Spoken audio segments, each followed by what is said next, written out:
ever quit.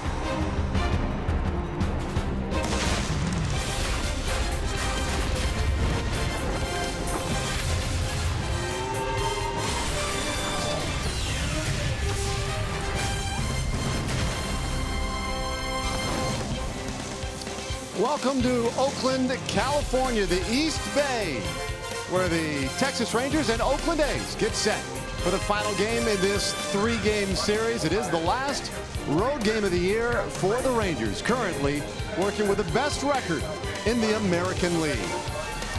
Hello again, folks. Welcome in. I'm Dave Raymond with Steve Busby. The Rangers hoping to keep a roll going.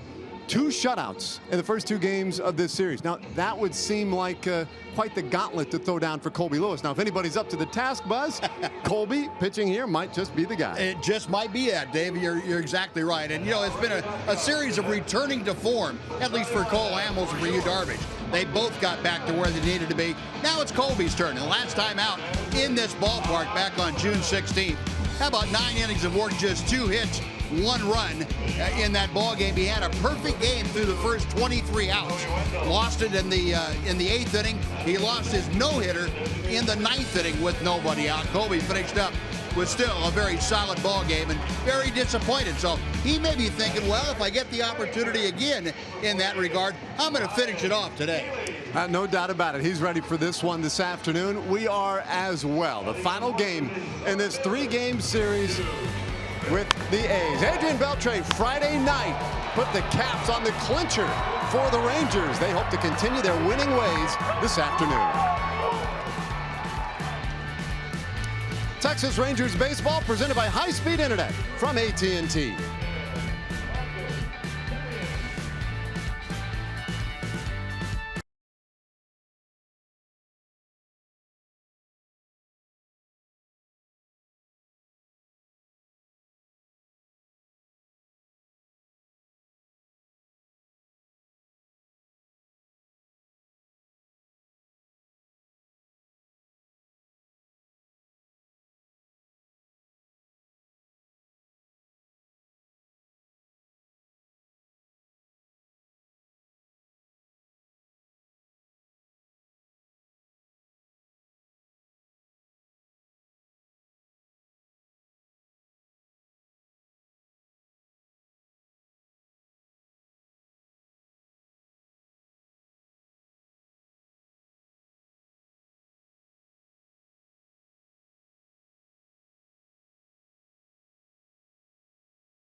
Texas Rangers baseball on Fox Sports Southwest, brought to you by your Texas Ford dealers. Visit your local Texas Ford dealer today for incredible deals and see why Ford is the best in Texas.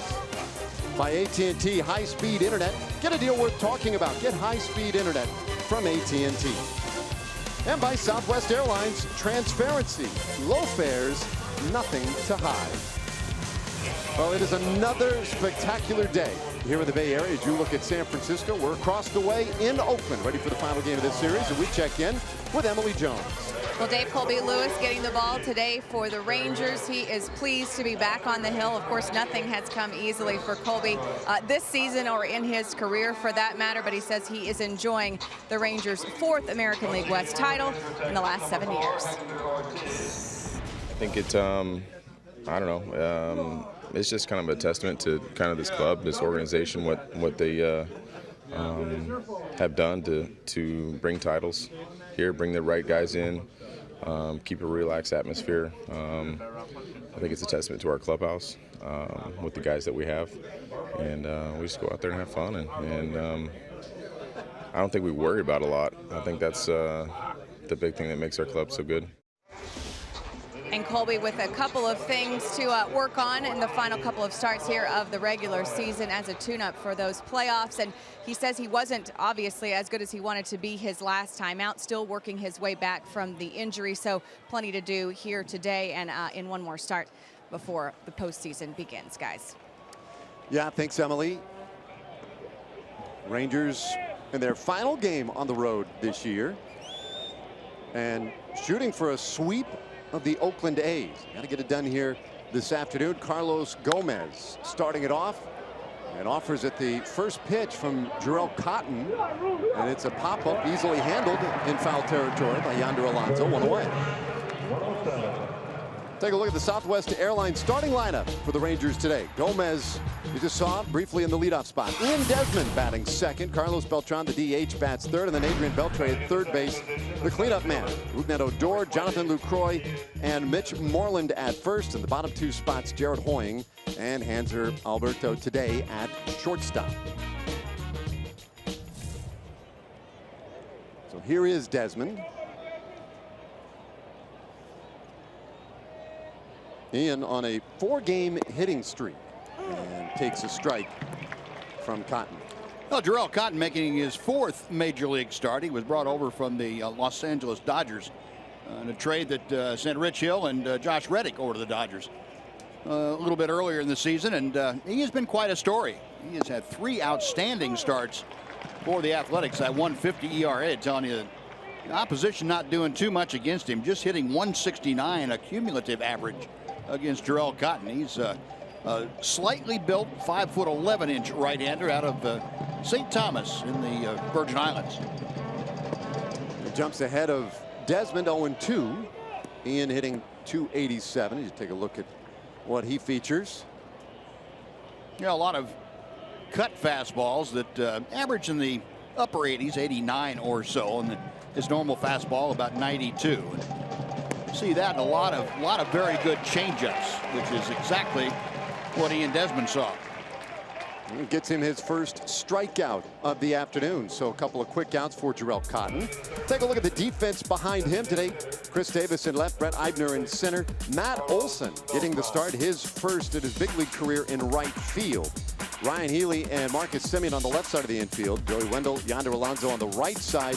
And Bruce Maxwell does the catching today for Jarrell Cotton. So Cotton, a 1-pitch out of Carlos Gomez, then strikes out Desmond, and will have to contend with the switch hitter Carlos Beltran. Carlos, terrific overall numbers this year with the Yankees and the Rangers, and he serves this one into left field. Davis, time to get over, makes the play, and it's a 1-2-3, top of the first for the rookie Jarrell Cotton.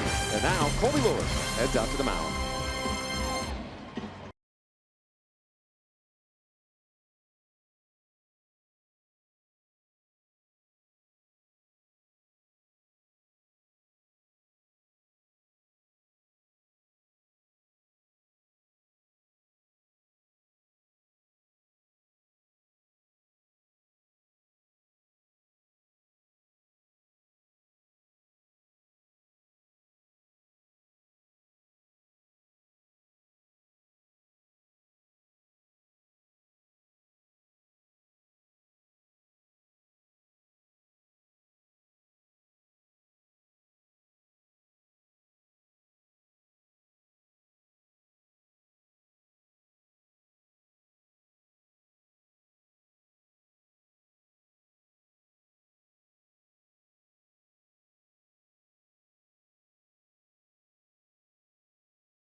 looked very sharp against the Rangers. We take a look at what the A's offer this afternoon. Bob Melvin starts things off with his second baseman, Joey Wendell. Stephen Vogt, the DH, bats second. Ryan Healy at third base, and then Chris Davis, the anchor of this lineup in left field, batting cleanup. Yonder Alonso, Marcus Semien, Bruce Maxwell, the catcher, bats seventh. Then it's Brett Eibner and Matt Olson rounding it out this afternoon for the A's. Yeah, that Oakland lineup facing the 36-year-old right-hander Colby Lewis from the south end of the Central Valley here in California. About a 4-hour drive from Oakland. Colby with his 18th start of the year. This is his second start in this ballpark this year. And Colby has more wins against the A's than against any other team. He has an even dozen. He starts off with strike one to Wendell. Colby's repertoire, that fastball tops out in the 87, 88 mile an hour range. Good slider. You'll mix in a curveball and a changeup from time to time. Wendell goes up after one. Fly ball out to left field, and a tough sun out there for Carlos Gomez, but he takes care of it. One away. The rest of the defense today behind Colby Lewis, joining Gomez in left field. There's other outfielders, Ian Desmond in center, Jared Hoying in right field, and then on the infield it's Beltre and Alberto on the left side, Odor and Moreland on the right. Jonathan Lucroy does the catching today for Colby Lewis. Our Rangers defense delivered to you by DeMontron RV.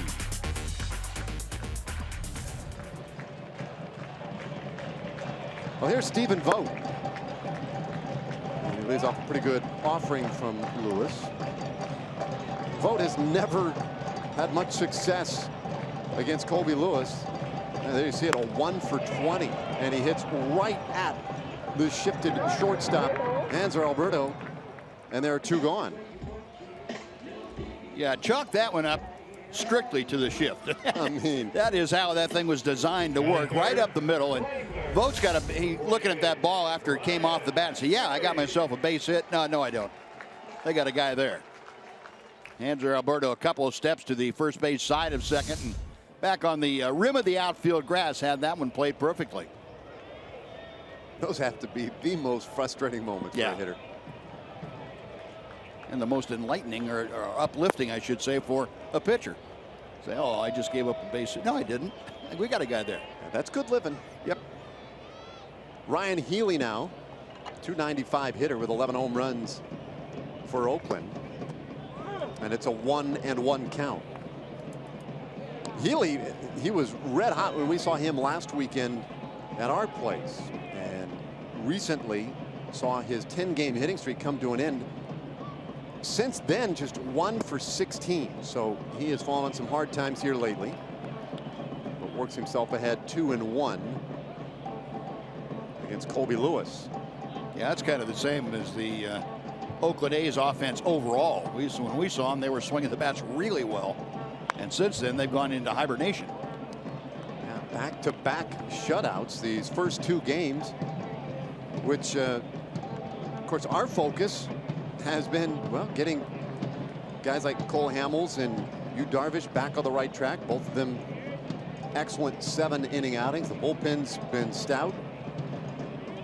And Oakland has been unable to find home plate. There's a soft liner over short for Healy. So the A's have a base runner in this first inning.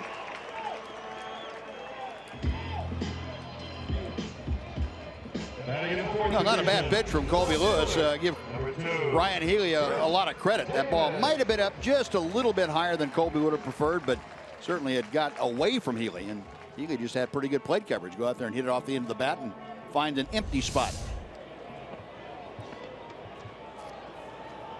So he's aboard for Chris Davis.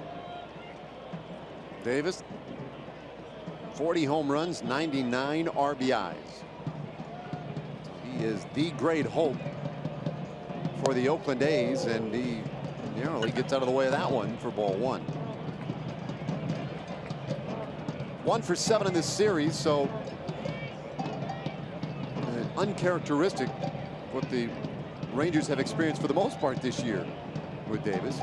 who's hit 10 of those 40 home runs against Rangers pitching. Good fastball in there for a strike. 1-1 the count.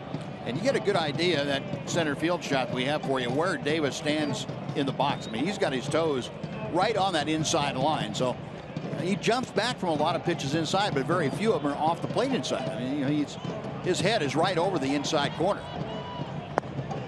He takes another strike. It's 1-2. And you see guys that stand that close to the plate, most of the time they've done it. They've made an adjustment to get closer to the plate because they were having trouble hitting the ball outside. So that's one thing you might want to keep in mind when you get to a pitch, to a put-away pitch. Down and away might still be the best option for you. 1-2 from Lewis. So you take that. That's interesting. So the guy who's standing on top of the dish like that, I mean, he's in a way telegraphing to you, my weakness is away. That's to me, that's what he's probably saying. Now that doesn't mean every time that you go away, sure, he's going to take it or swing and miss. But most guys that have made an adjustment like that are covering up a weakness still. That's like guys that hit out of a slightly open stance. Trying to get him away, and on the appeal, no. Allnard says he did not go around. Guys that hit out of an open stance or make the adjustment to an open stance typically have done that because they've been getting jammed so badly. They're trying to give their thumbs an opportunity to heal. So if you get to a put-away situation, a two-strike situation, you might think about running it back in there, see if that's still a bad spot for him. Davis stays alive. Boy, that heat chart showed the exact point you're making. 101 average in that low and away quadrant for Chris Davis. And that is where, with 2 strikes, Lewis has tried to go now a couple of times. Yeah, Colby's very adept at working both sides. You'll see a guy on top of the plate like that. He threw a couple pitches inside to establish in Davis's mind, hey, I'm going to come in there. And then that gets him off that pitch away a little bit. 2-2. And this one hit well out to left field. Gomez is there. And the inning is done. So, A's get a man, but can't do anything with him. And we're scoreless to the second.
Baseball on Fox Sports Southwest, brought to you by Southwest Airlines. Transparency, low fares, nothing to hide. And by the all-new 3-row Mazda CX-9, meticulously crafted for driving, because driving matters. Especially if you're headed down Lombard Street in San Francisco. Windiest street in the world, I gotta believe. That thing's you have traffic problems in the Bay Area? Probably a good thing you don't have many ice storms out here. That'd be a problem. Yeah, that is some ride. What a spectacularly quirky city San Francisco is, and a lot of fun. Adrian Beltre leading off the second. Adrian at 298, 31 homers. And there you see it. 100 RBIs for Adrian Beltre. What a year it has been for the Rangers third baseman. And the big 2-run homer here Friday night in the clinching game, and hammers this one down the left field line. Will it stay fair? It is foul. Strike 2.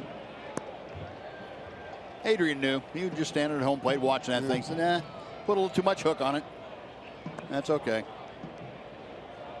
His normal reaction when he's upset, he smacks his feet. Yeah. He smacks his cleats. He's going to miss one of these times. It's going to ruin his ankle. Cotton buries one. It's 2-2.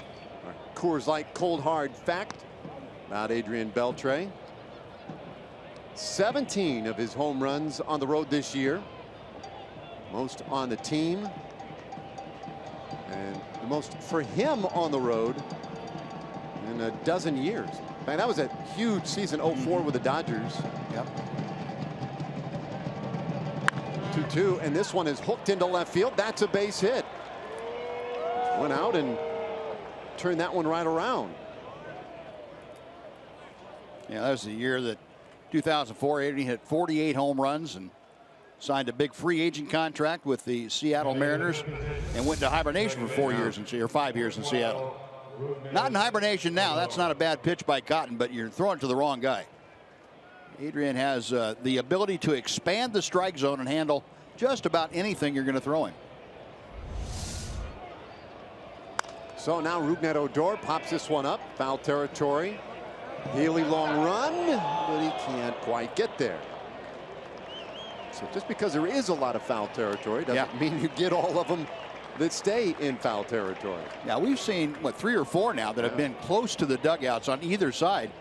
And guys going there with a little bit of trepidation. You can understand why. I mean, you're going full speed and you've got an 80-foot run at it. That's why Healy went into that slide, so he didn't end up as part of the wall on the back of the dugout. So Beltre stays over there at first. Infield playing Odor with just a very slight shift. And he's way out in front. Well, that offering from Jarrell Cotton.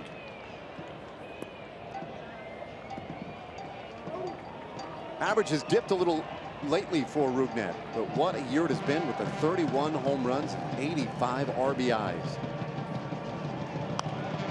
Pitch to hit here, but pops it foul back out of play. I saw something the other day, Buzz. This is the first time, I mean, maybe in the modern era, where middle infielders this year in Major League Baseball have outslugged corner infielders. I have no doubt. You get Brian Dozier and Robinson Cano and Rougned Odor, and those guys hitting 30 or more home runs. Oh, quick bouncer down to first. Grabbed by Alonso, and he'll get the force out. And now a little game of pickle with Adrian Beltre. Adrian, always the entertainer. What? What do you mean out of the baseline?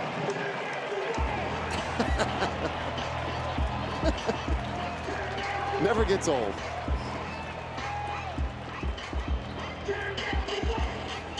So quite the double play.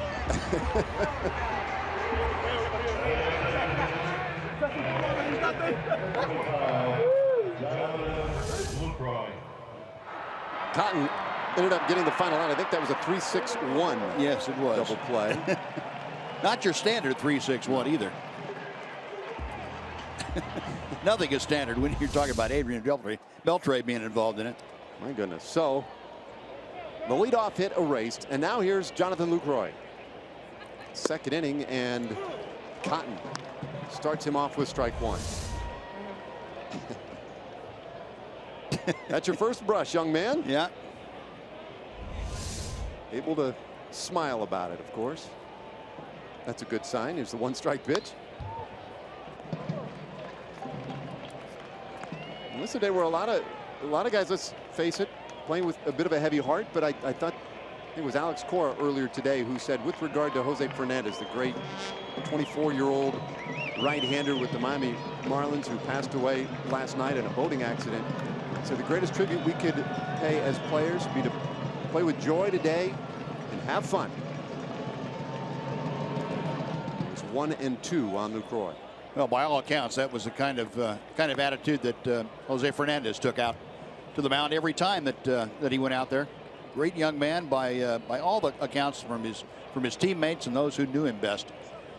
Terrible tragedy, but I think it all gives us all pause to realize how precious our lives are and how precious the time is that we have to spend with our loved ones and doing the things we love. 1-2 to Lucroy, and Cotton strikes him out. 2 punch-outs this afternoon for the A's rookie. Scoreless through 1.5 on a day where our thoughts and prayers are with Jose Fernandez and his extended family. And off to the bottom of the second we go.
Colby Lewis out for a second inning of work.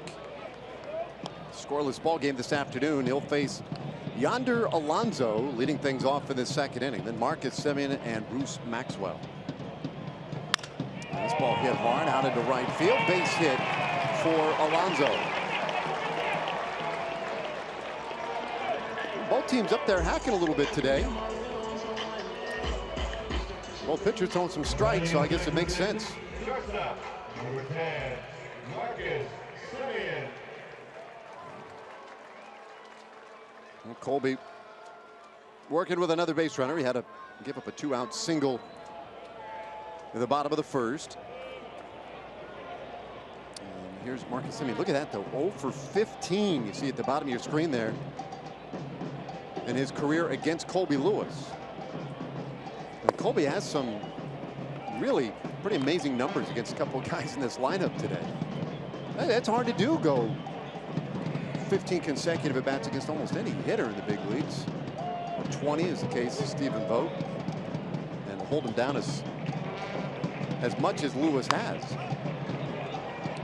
This pop-up heading foul, long run for Rougned Odor and Jared Hoying, but nobody going to get to it. That guy does. Maybe got to him. He played it the right way. Waited, bounced a couple times and came right over to you.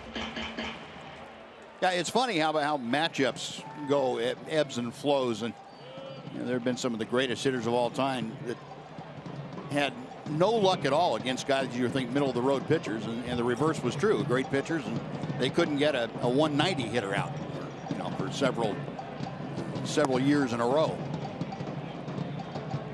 2-1 to Semien. Anybody stand out from your career? Rod Carew. I couldn't get him out today, and Rod just had heart surgery. Well, in fairness, there were a lot of guys who had a little trouble with Rod Carew. I mean, a lot of guys I had a little trouble with too. Now, Rod was just a great hitter. I just didn't have anything that matched up well with him, and I I stopped tipping my cap because I was wearing a bald spot in the back of my head, taking it off so much. Simeon at 231 for the year. And pops this one back of first. Odor ranging away out. Hoying having to come in quickly. Goes into a dive and can't hold on to it. You know, what's interesting there is Hoying, I'm not sure if he didn't pick it up or if he just assumed that Rougned Odor was going to have it. I think he assumed that Rougned was going to take it. At least he looked at him a couple of times. He was still going out there. And that's an outfielder's ball. He's got to make that play every time coming in. If you can't get there, then you let the infielder take it. But if you can get there, you've got to come in all the way and make the play on it. And Jared just kind of eased up on it a little bit. And I think you're right, Dave. I think he assumed that Odor was going to continue on that path and make the play. You could see him really pick up his speed, his intensity there in the last 5 steps maybe to the ball. So now Alonso is at second, Simeon is at first, and Lewis has himself a bit of a spot here in the second. Maxwell in there and takes ball 1. Left-handed hitter Bruce Maxwell doing the catching today. 257 hitter. He got off to a tough start in the first dozen games or so with the A's. Was really struggling offensively, but in September Maxwell's hitting right at 360 for the month. Now again, limited at bats. He's 14 for 39 in the month.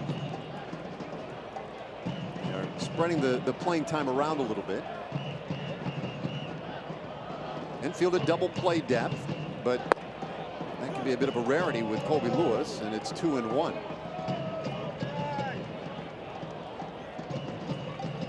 Alberto at second, or rather short. Odor at second. Playing in a step and a half or so, pitch toward the bag.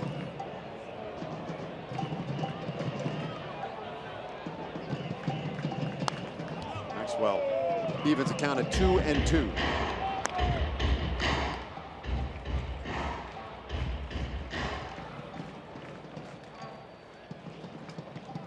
Maxwell last year spent the entire season at the AA level.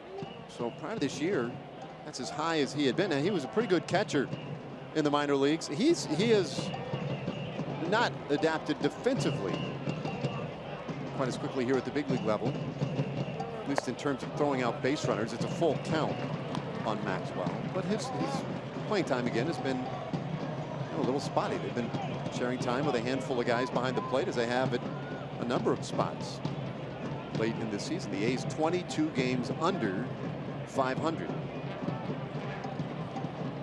Lewis to the plate. The count stays full.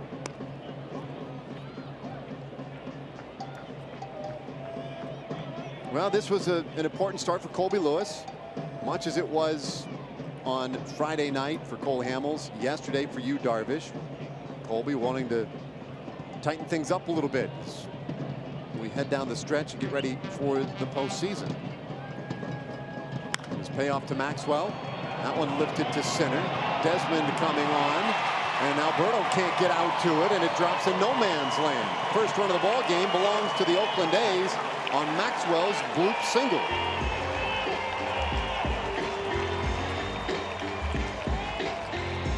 Yonder Alonso got a pretty good read at second base, and I suppose just assumed that was going to drop. Now that's a big assumption, but he scores easily.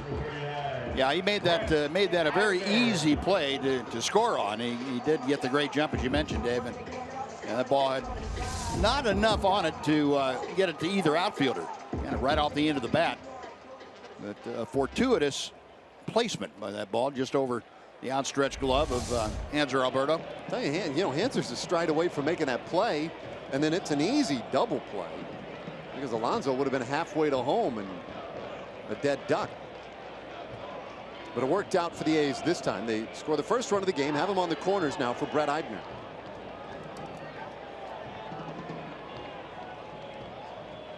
Eibner a 207 average coming into play today. 6 home runs. So 3 straight hits to open this inning. one of them, I think you could argue, probably should have been caught out in right field. That last one very nearly was caught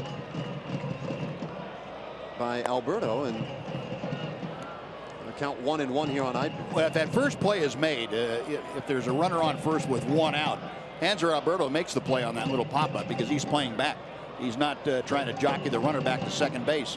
He's in a deeper position, and you know, that, as you mentioned, he didn't get there by just about a step. So that's an easier play that time. Well, off the plate, 2-1 now to Eibner. Yeah, you go back and create or recreate an inning with making one assumption, and you see the trickle-down effect and how it works for all the rest of the at-bats. The 2-1. That'll even things up on Eibner.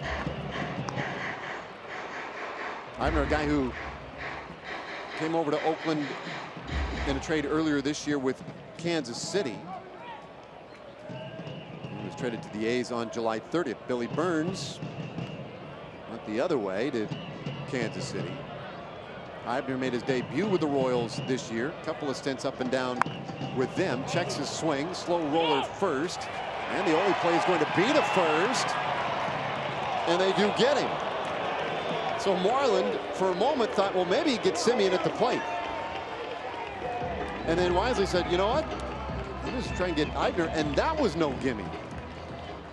Now Eibner gets down that line pretty well. A little bit of indecision from Mitch, but he had time to take a look at home.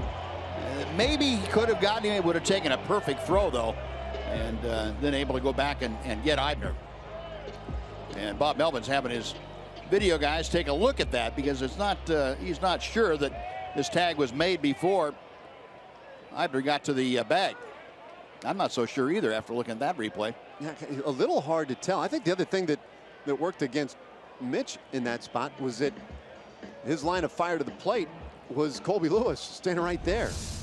I think that had he had real strong desire to throw to the plate, he would have had to negotiate it around Colby, adding another degree of difficulty.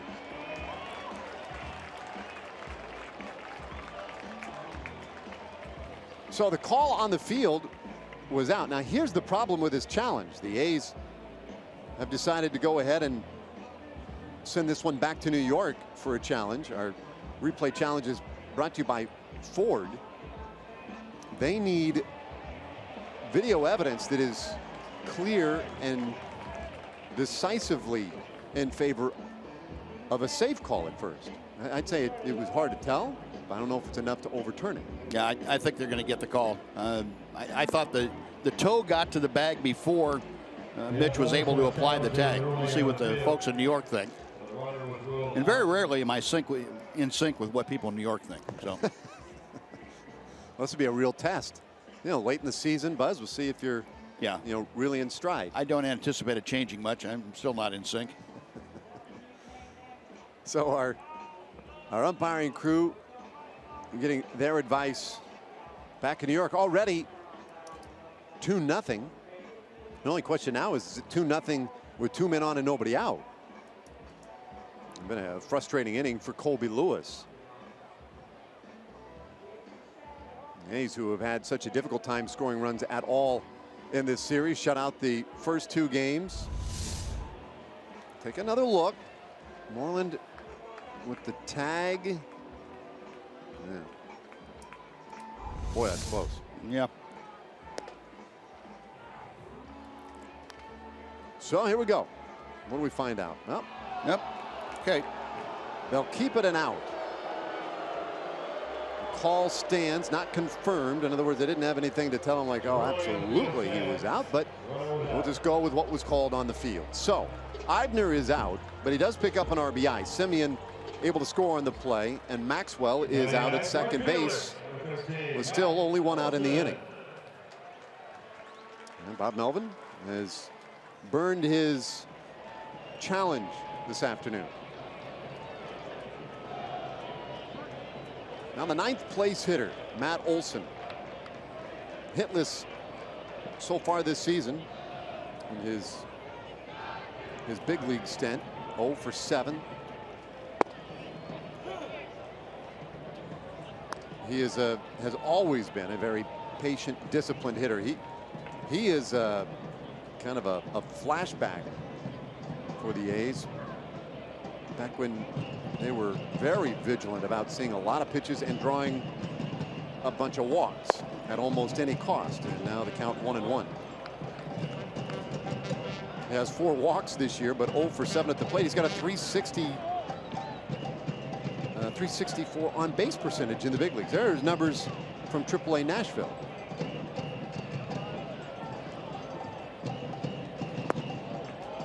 And just missed. It's 2-1. Olsen, a first rounder in 2012. He's part of a really impressive draft class that year for Oakland. Addison Russell, Daniel Robertson. 3-1 the count.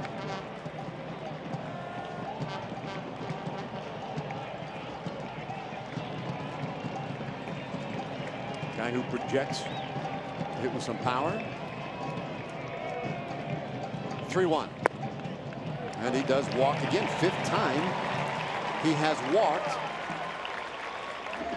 And there are now 2 base runners for the top of the order. That'll bring Doug Brocail out to have a word with Lewis. Yeah, things have not exactly fallen in place in this inning. So Doug going to go out there and give Colby a chance to reset mentally anyway, and see if he can go back out and get the top of the order here. But watch the drive to the pennant with MLB.TV Premium. Watch every out-of-market game live in HD on over more than 400 supported devices. Enjoy a free subscription to At-Bat Premium as well, the #1 app for live baseball. Blackout and other restrictions do apply. Go to MLB.TV. Do it at your leisure.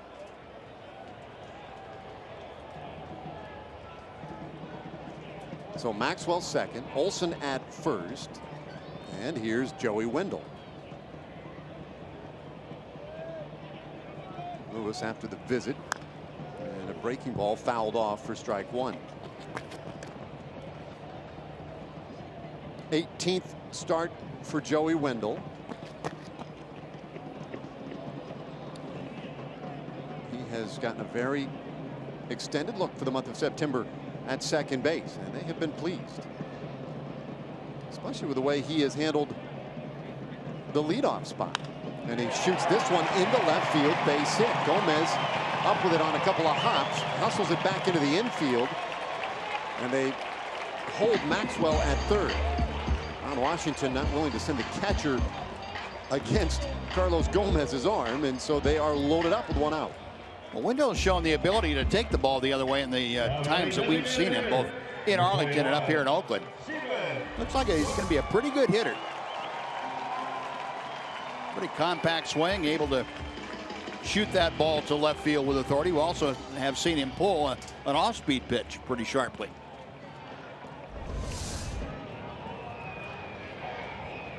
So the A's have already pushed 2 across in this second inning. And now have runners everywhere. Stephen Vogt, left-handed hitter up there, and Lewis is going to take a moment before he decides what to go with. Vogt hitless with the bases loaded in 2016. We mentioned it earlier. Guy who has struggled against Colby Lewis, and a breaking ball in there for strike 1. Martinez loosening up very early in this ball game for the Rangers, so Lewis, indications anyway that he may not be long for this one.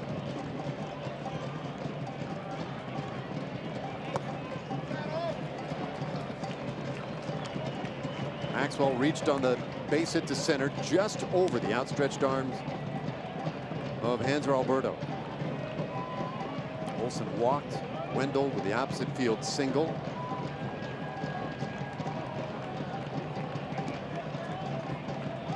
Now the 1-1 to Vogt. Ball 2.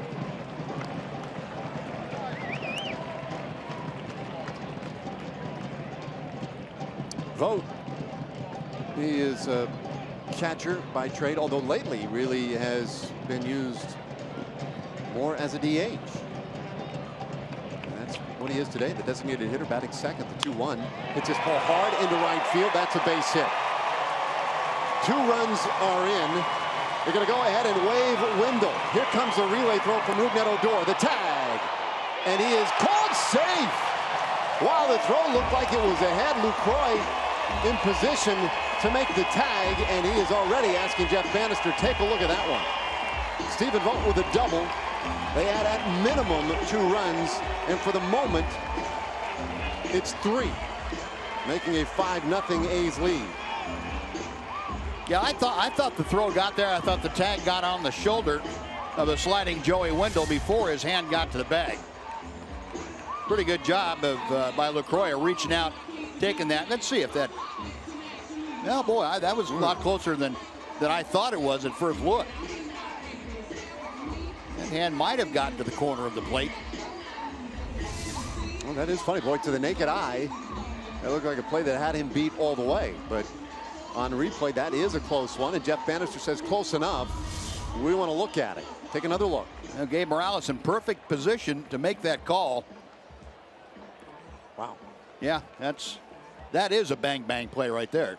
The Rangers are challenging the ruling of the play. We do this every once in a while, but you got to tip your cap sometime to the boys in blue because, you know, Morales waited. He got in an excellent position to see that play, and then waited just a moment to make the call because I just think that clock that you have in your head says out, and it would be very easy to clinch the fist and just almost reflexively call the out there. But he paused a moment, felt like he saw the hand get in there ahead of the tag. How in the world you see that live? I marvel. And now the officials back in New York taking a closer look with the benefit of instant replay. Our second review in the inning. Bob Melvin reviewed the Eibner put out at first, was unsuccessful, and now Jeff Bannister using his challenge. Well, it just depends on when that tag got on the shoulder. It was obvious the tag was made on the shoulder, but did he get him in the first part of that swipe, or did he have to wait until the body slid into the tag?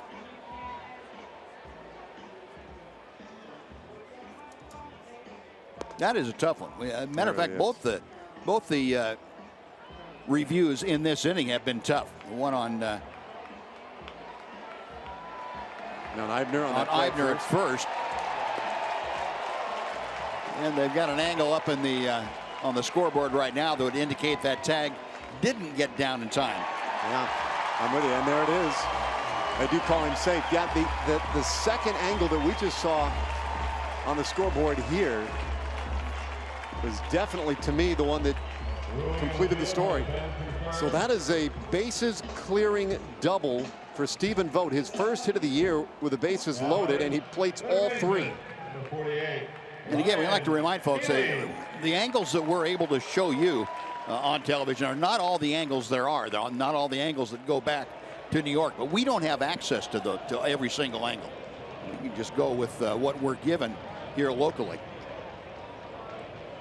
So Vogt at second, Ryan Healy jackknifes out of the way of ball 1.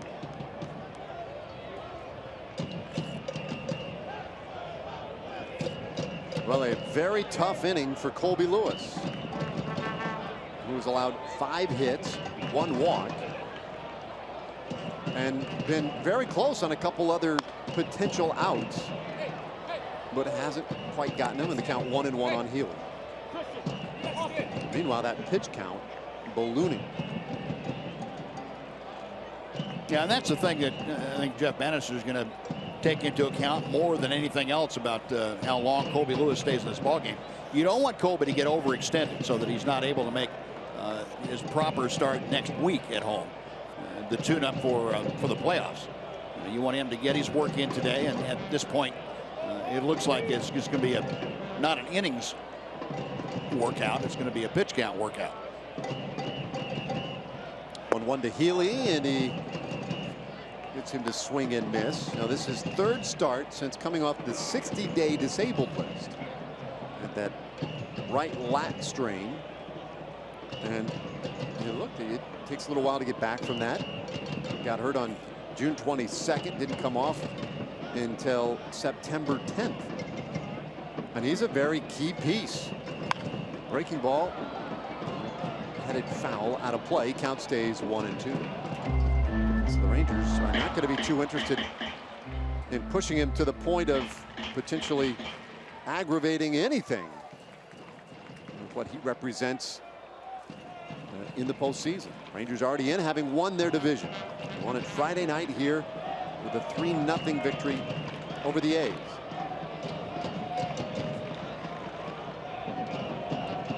Check a vote, and it's 2-2 now on Healy.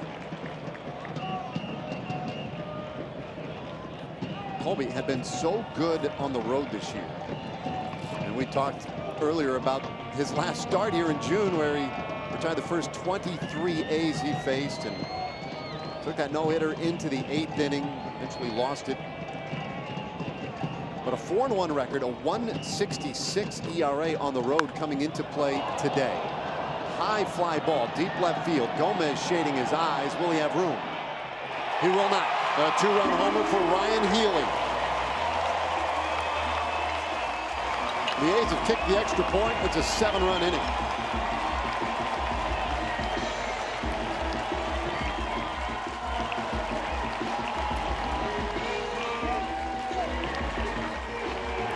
And that'll be it for Colby Lewis. Very tough Sunday afternoon for the veteran right-hander.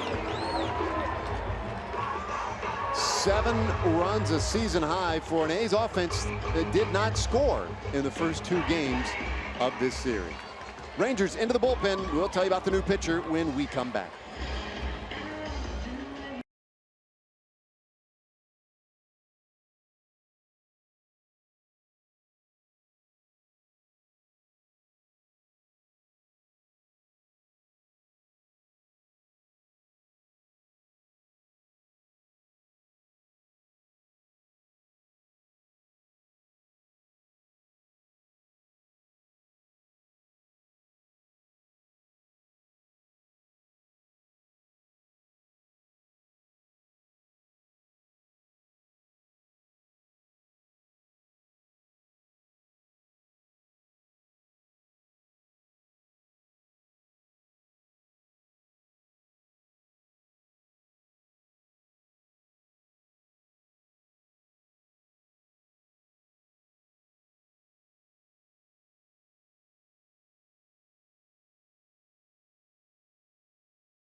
All right, our greater coverage of baseball brought to you by T-Mobile. Nelly Cruz, another massive home run yesterday. Second longest home run of the season in the big leagues, behind only Giancarlo Stanton.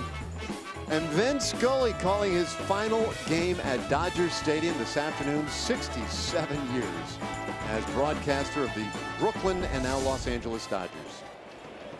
Amazing. Hard to imagine baseball without Vin Scully. Yeah, you're right. Now Nick Martinez on in relief. And he gets Davis to foul off strike 1. Now, last time we saw Nick Martinez at home last Tuesday against the Los Angeles Angels, came into a ball game that was maybe not this far out of hand, but trailing, let's put it that way. He was able to settle things down, and Rangers went on to win that ball game. Nick got the win, his second of the year.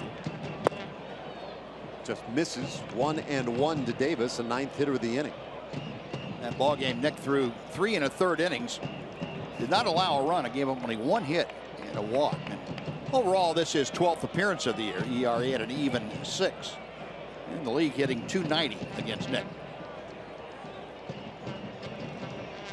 Davis over the top of a breaking ball. They count 1-2.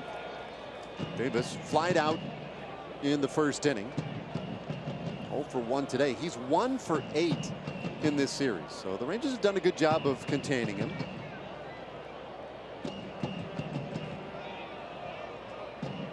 At least this weekend they have. I need to qualify that. There's a swing and a miss. And he is a strikeout victim. The first of the afternoon for Rangers pitching. 2 gone here in the second. Yeah, good sharp breaking ball from Nick. That good hard slider. And Chris Davis. Apparently Chris Davis has been seeing a lot of those from everybody else. Rangers have not been able to make that pitch too often on him. So 2 away. And now Yonder Alonso, who started the madness in this second inning with a single to right field.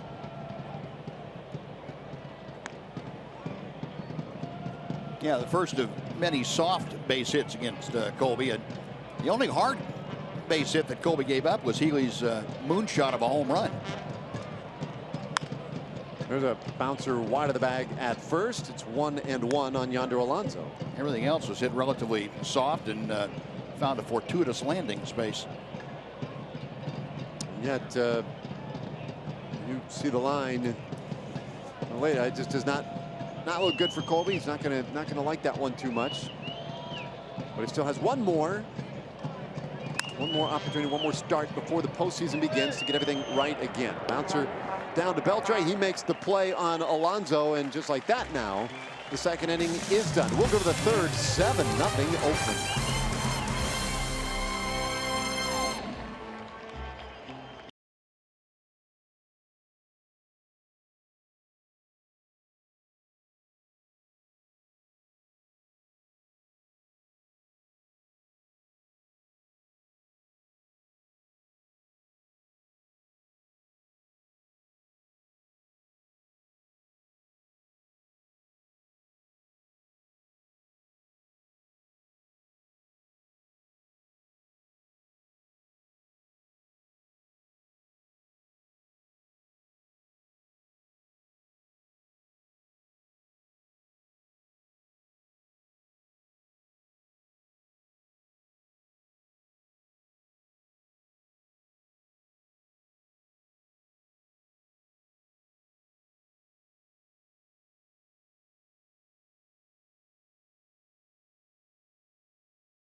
To celebrate the Rangers' 7th division title. Help us rent out the park this Monday through Wednesday with special $10 tickets using the online coupon code REDOUT. Go to TexasRangers.com/specials to rent out the park and welcome home your AL West division champs.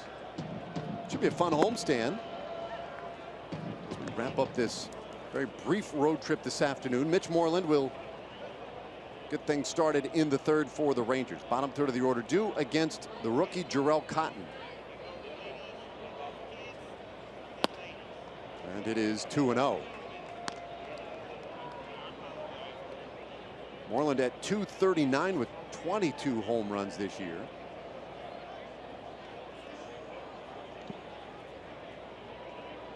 Mitch, though, has had a tough go lately. Just 2 for his last 18.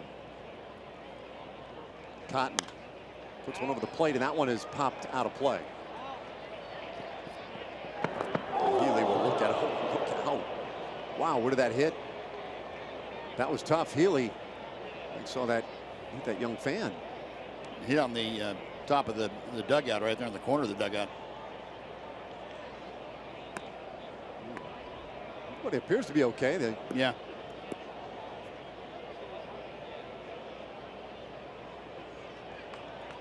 A handful of A's players out of their dugout to look back up there and make sure.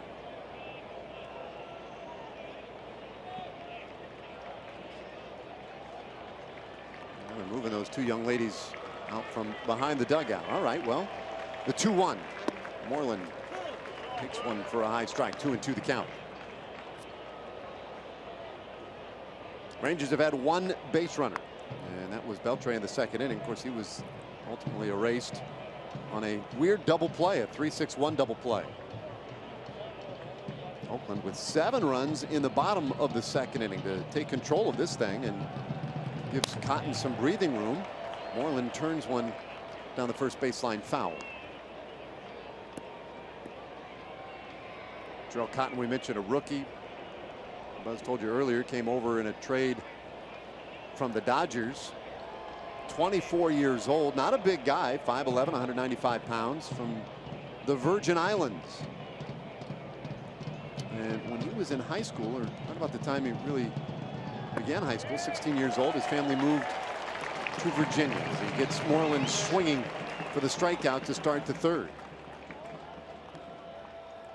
Not a lot of Virgin Islands natives in the big leagues. Jerry Brown's the name that I think just immediately comes to mind. Governor, I believe there had been 4. Okay, if I remember correctly. But yeah, I'd be hard pressed to come up with them. I mean, there just aren't that many. And I saw that number in relation to Jarrell Cotton. And he finds the inside corner to Hoying. Jared Hoying batting 8th today for the Rangers. Cotton's been really good for the A's. Kind of an intriguing guy. Change up, a little bit of it we have seen early here this afternoon. It's been pretty good.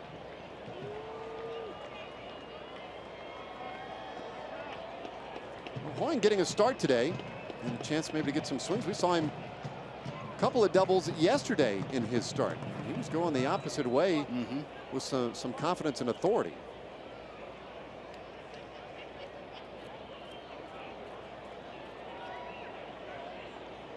In fact, those were his first 2 big league doubles. Cotton, once he came over in the trade from the Dodgers, was sent to AAA Nashville. There's a swing and a miss, and that is another strikeout. 3 in a row, 4 on the afternoon for Cotton. We take a little break, a Chevy game break, and send it back to Rick Renner in the studio. In the 9th position, shortstop, number 2, Answer Alberto.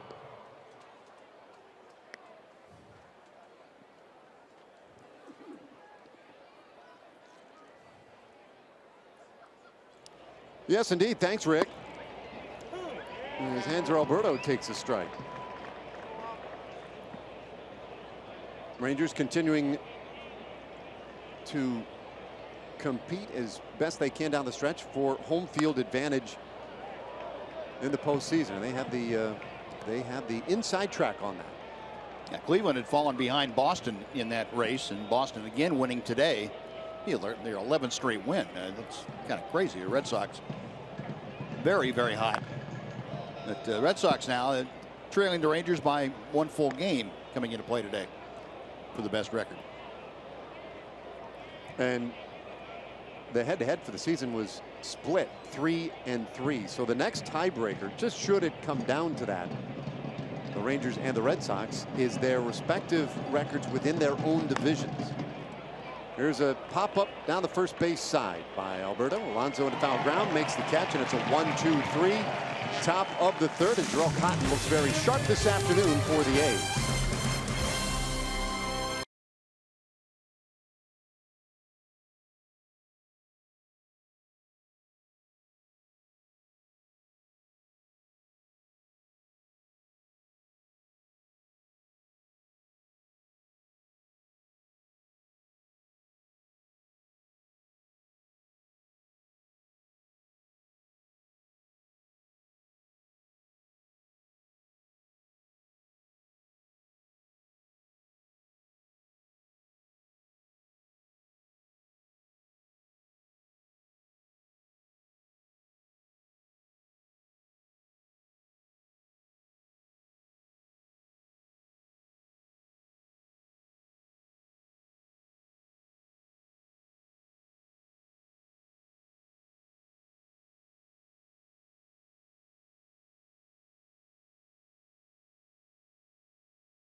September 30th, courtesy of Big Green Egg. Come support the AL West Division champion Rangers as they host the Tampa Bay Rays. Use coupon code FIREWORKS to get upper-level tickets for just $14 at texasrangers.com/specials.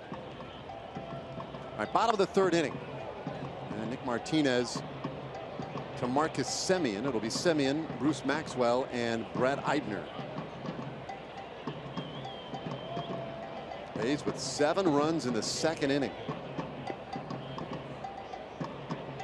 And Martinez already in relief. Smash down to third. Nice pick by Beltre. Gets Semien easily, and there's one away. That is, well, I guess amazing gets overworked, but in Adrian's case, that's normal amazing. Nothing real special amazing-wise, but just a normal amazing. Just, yeah, right. Makes it so chalantly that he goes through that motion and fires a strike from about 140 feet. Look at that. No hurry. No, just, I got it. Yeah, you're going to make a good throw. Now Maxwell, when he takes strike one. Hey, you teach kids throwing to first base. Just throw it to the guy's chest. Right. And in any game, big leagues, little league, doesn't really matter. There are few that actually go right to the first baseman's chest. That was on the money. Oh, bounce it through the left side. Base hit for Maxwell. He's 2 for 2.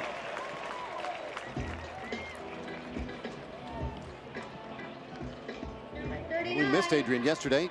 A lot of the regulars took the day off yesterday, with the exception of Elvis Andrus and Nomar Mazar. Those two were in the lineup on the day after the clinching win. Now today, those two get the day off, and most of the regulars back in there today for Jeff Bannister. Apparently, Adrian and Carlos Beltran only had a partial day off yesterday, though. They swiped the defensive charts. And they were given the defensive alignment signals for everybody, and they had people running to the concession stands, I think, in the outfield. Yeah, if they were air traffic control guys, oh boy, yeah. it was something. The arms flailing everywhere, making up signs.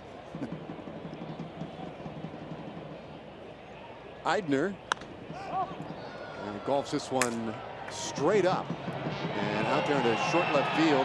Alberto able to get underneath it and make the play. Looks like it is a more challenging sky this afternoon. Very bright, very high. Yeah, not much up there to give you background.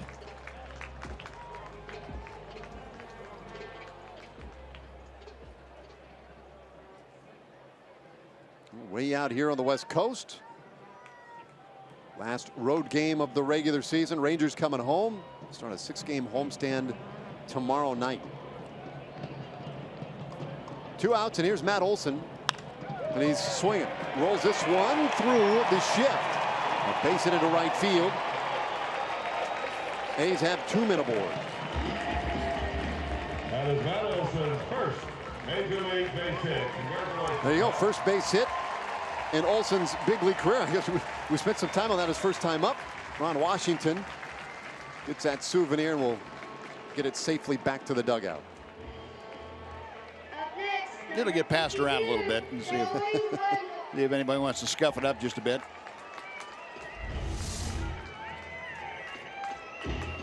Now the Rangers have the shift on, but Olson hit it sharply enough in the right spot to get it through that shift. And a nice big smile on that face a moment ago. It's got to be a great feeling.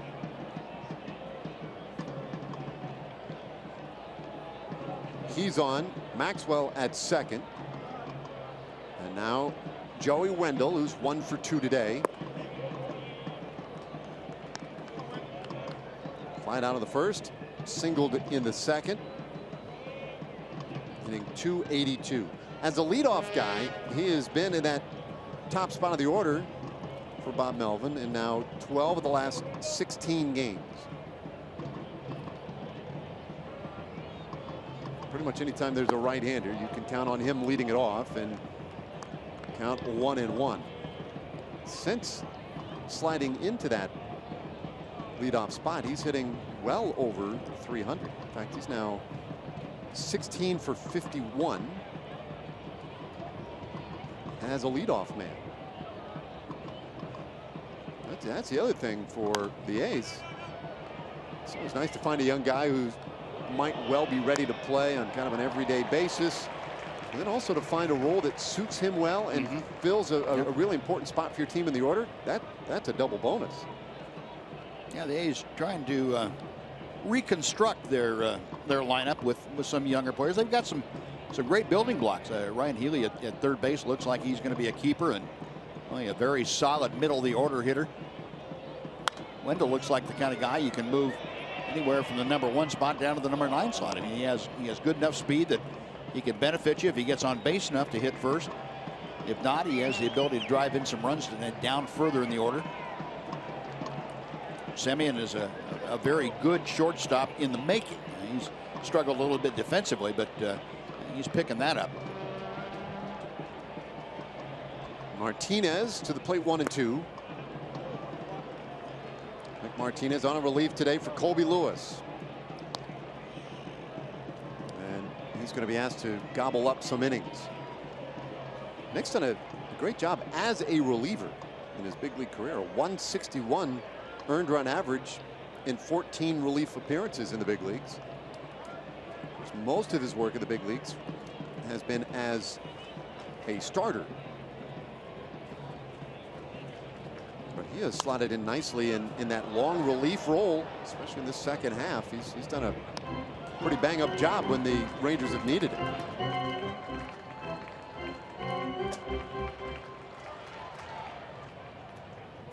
Trying to navigate his way through a third inning and leave a couple of men out there.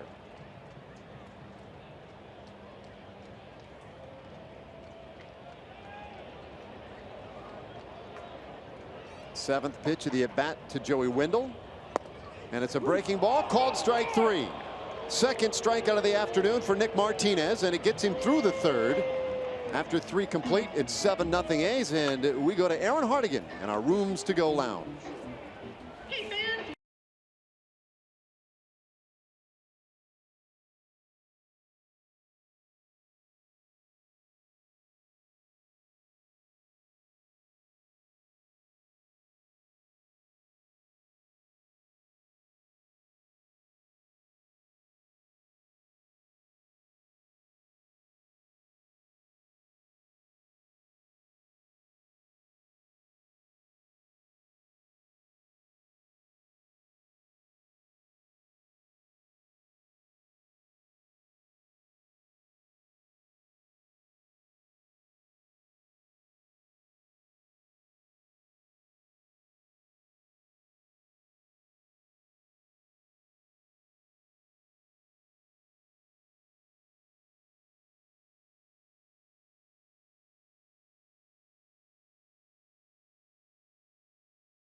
Rangers' last Saturday home game of the season, and the first 15,000 fans to the park on Saturday, October 1st, get a Colby Lewis bobblehead, courtesy of Kroger. Cheer on the AL West Division champion Rangers. Get your tickets at TexasRangers.com or by calling 972 Rangers. All right, well, so far, Jarrell Cotton has had the Rangers number. He's faced the minimum through 3. Right-hander will be opposed by Carlos Gomez, leading off this 4th inning. So a second look now for the Rangers. And Gomez bloops this one back of first. Right there for it, though, Alonso. And there's one away.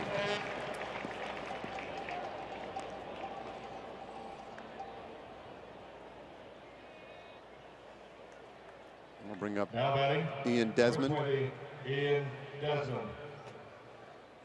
We were talking about scores earlier. It is a final. Red Sox.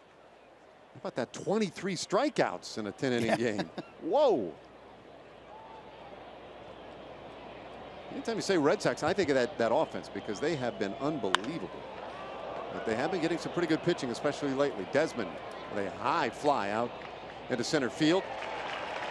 Eidner, one-on-one with his son, makes the play, and it'll bring up Carlos Beltran. Dave, let me give a shout out here. Joe and Adrienne Young are in town. They're finishing up their 30 Major League Ballpark tour in 30 years. Oh, matter of fact, their 30th anniversary they wanted to finish it up by. And this is their last stop on that quest. So congratulations, Joe and Adrienne Young. Oh, that is awesome. That is very cool. I hope they were here for the whole weekend. Got to see a clinch. It's been a great weekend. It really has. The weather has been spectacular. Rangers on both Friday and Saturday played very well. Today working from a 7-0 hole and the count 1-1 to Carlos, who flied out back in the first. Cotton wasting no time, and this one rolled out into short right field. Wendell right on top of it, and it completes another 1-2-3 for Jarrell Cotton. Now the rookie's been pretty impressive. We go to the bottom of the fourth today in Oakland. 7-0 A's.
Still early, bottom of the fourth inning. And 2, 3, and 4 hitters due against Nick Martinez on a beautiful Sunday afternoon here in the East Bay. What's Al Roboski doing here? You get the Rangers, the Cardinals, and the Giants. Of course, A's fans scattered about.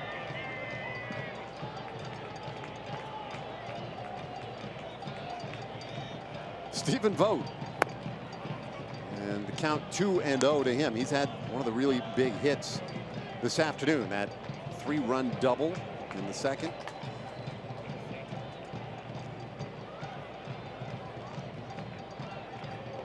Nick Martinez posted a scoreless third inning. Had to work around a couple of base hits. The A's have been swinging it today. 9 hits so far this afternoon, and this is just the beginning of the fourth inning for them.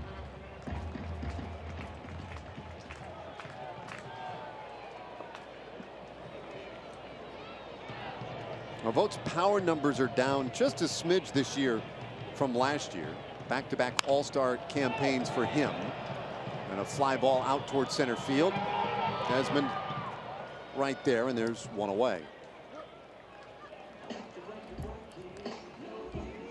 Mentioned earlier, Buzz, today we saw it on our Greater coverage of baseball. Ben Scully's final home broadcast for the Dodgers. And growing up in Southern California, he had to be a big part of your, I don't know, baseball conscious. Well, he taught me baseball. Quite honestly, sitting there with my transistor radio, I can remember listening to him night after night. And yeah, I mean, he was the man out there for so long before the Angels came in. As a matter of fact, he was baseball in Southern California. Nice that they were able to get the home stand and really dedicate it to him. They had a lot of people come back, Sandy Koufax and a lot of guys that have played there and had interactions with Vin over the years. And each game this past week, they've been able to honor him prior to the ball game. And Vin's is such an unassuming man. He was probably embarrassed by all the accolades, but boy, he deserves everything that he is honored for and more. He has made a tremendous impact on millions of lives. Sharp base hit for Ryan Healy. 10th of the game for the A's, and it'll bring up Chris Davis. Now, 10th of the game for the A's, the 3rd of the afternoon for Ryan Healy. So he's taken that offer that he had to heart. He's trying to make up for it in one afternoon. Yeah, definitely back on track all of a sudden. Chris Davis, hitless in 2 tries so far. He's flat out to left, struck out swinging.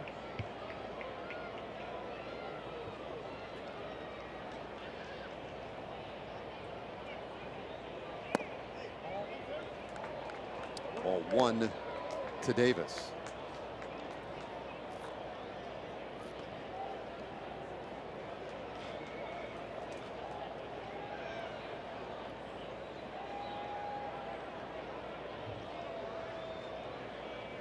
Plenty of base runners today. They've had at least one in every inning. And it's 1-1. Okay, AT&T high-speed internet. Now this was last week on a comebacker. Nick Martinez with one of the plays of the year. See how he charged that ball? He really did. That's something they work on in spring training almost every day. Charge those line drives and turn it into 2.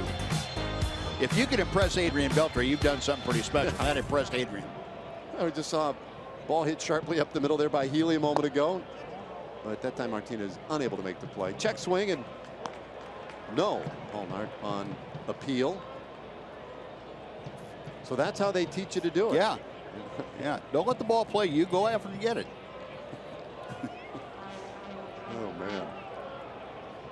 And it was such a fun moment. Such a great, just sort of spectacular, unpredictable moment in that game. But it also ended up being a pretty important one. Yeah. It's like a 1-run game at the time and a couple of men on base. So that was a really, and he got a double play out of it.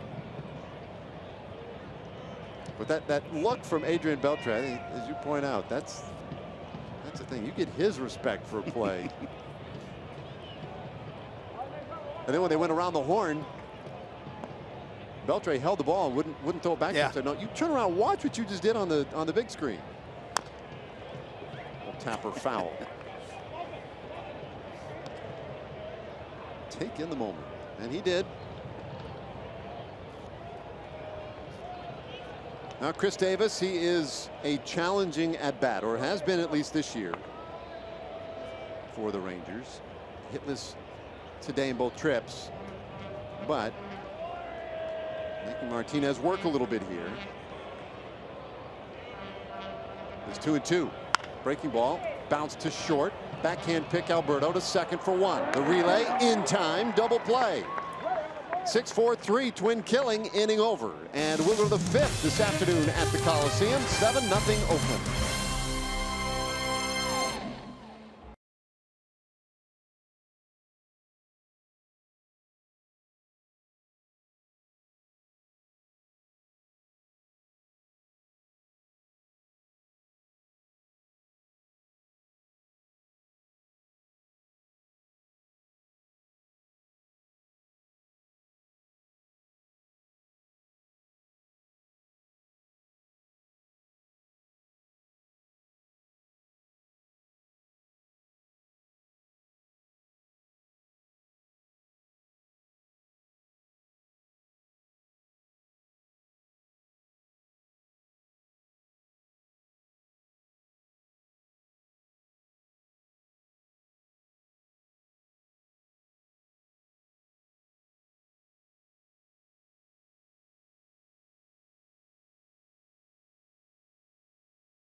Texas Ford dealers. Visit your local Texas Ford dealer today for incredible deals and see why Ford is the best in Texas. Well, spectacular scenes all around the Bay. We go to the 5th inning this afternoon. Beltre, Odor, and Jonathan Lucroy against Jarrell Cotton. Just the 4th start in this young man's big league career. He's looked pretty impressive today. High fly ball, center field. Not going to carry. Eibner waiting, and there's 1 out in the 5th.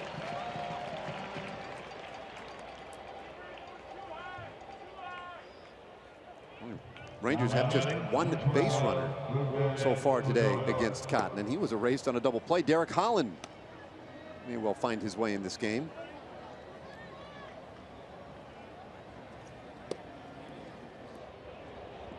Well, here's Rougned Odor. He's the man who hit into that double play back in the 2nd.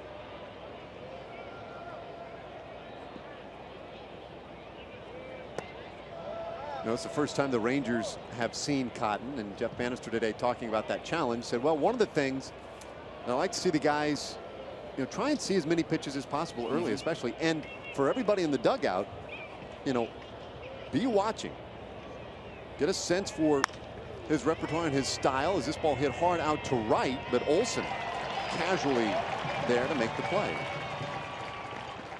There have been a lot of quick outs against Cotton so far today. 2 away, and we check in again with Emily Jones. Well, guys, obviously things have moved on from the American League West title to securing home field throughout the American League, and Jonathan Lucroy gave us his thoughts on that before today's game. That's very important. I mean, obviously that's what we're playing for, and you know, we celebrated, and now that's done and passed, and now we got something else we got to play for, and that's for our fans. And that's for giving our fans a show, you know, and giving them home field advantage, and that's important for us as a team. You know, we have to have that support for the majority of the games, and obviously to, you know, play well for our fans so they can see it. And fortunately, the Rangers will have their final 6 games of the regular season there at home, where they have played so well this season, guys. Yeah, indeed. Thanks, Emily. And Lucroy comes through with a smash down into the left field corner and a 2-out double in this 5th inning. And there's the best hit ball today against Jarrell Cotton. Well, Lucroy got one out over the plate where you get those arms extended a bit, and timed it well, got the fastball, and pulled that by Healy for the 2-bagger. Kind of tailed back to the middle part of the plate, down a little bit, but that's right where Jonathan Lucroy and where a lot of hitters like the ball, down and on the inner part of the plate.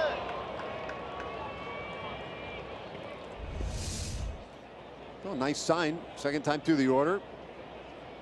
Lucroy able to hit one sharply, and now Mitch Moreland. Mitch struck out in the 3rd.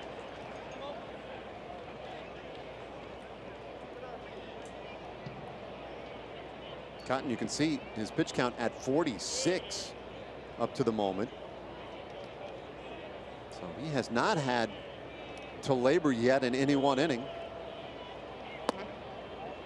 And it's 1-1. He's been impressive. Everything that we'd heard about him, he is certainly exhibiting out there the ability to throw strikes with a couple of different pitches. His changeup is quite a bit different than his fastball as far as how quickly it gets to home plate, the movement on it. So he's done a good job of changing speeds and staying in the strike zone. Moreland shoots one out to left. Davis right there. A chest high grab ends the inning. Rangers leave a man in scoring position. We're halfway there this afternoon. A's leading 7-0.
Sunday, October 2nd, a week from today. It's the last game of the regular season. It's also Fan Appreciation Day. Join in on the Fan Appreciation festivities as the AL West Division Champion Rangers host the Tampa Bay Rays. Go to TexasRangers.com or call 972-RANGERS for tickets. That'll be a fun day. As Rangers fans and the team get to celebrate the end of the regular season, all while preparing for the postseason, which will commence later in the week, as Derek Holland has come on in relief here with the 5th inning. Derek's first relief appearance of the year. The previous 20 outings had been as a starter. 7-9 with a 5.04 ERA, a 2.78 opponent's average against him. Last time we saw Derek, his start on Wednesday night against the Angels didn't go as well as he would have liked. 5 innings of work, 6 hits, 5 runs, 4 earned, with 2 walks and 3 strikeouts. Derek has lost his last 3 decisions. And he gets a broken bat roller to the right side. Easy play for Odor, and Yonder Alonso retired to start the 5th. A javelin out there. That thing stuck, and hope it didn't mess up the sprinkler system at all. They got some pretty good depth.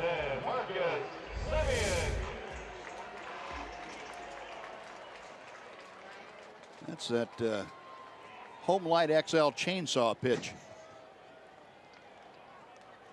Which is, those are hard to signal with just 5 fingers, but they got it called and Holland executed as Marcus Semien steps in to take a strike.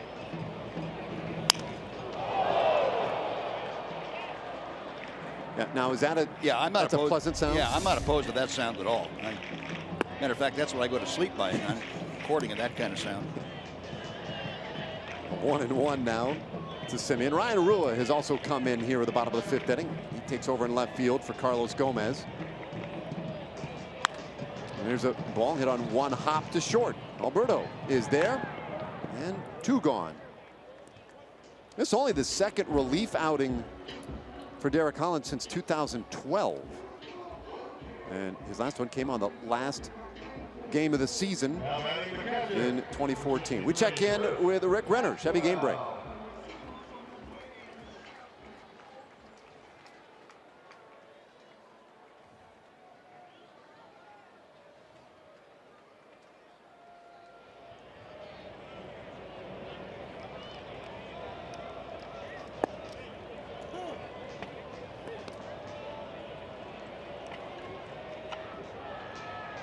Yeah, pretty unbelievable. They're heading into the postseason about the way you'd write it up, the way you'd want to go.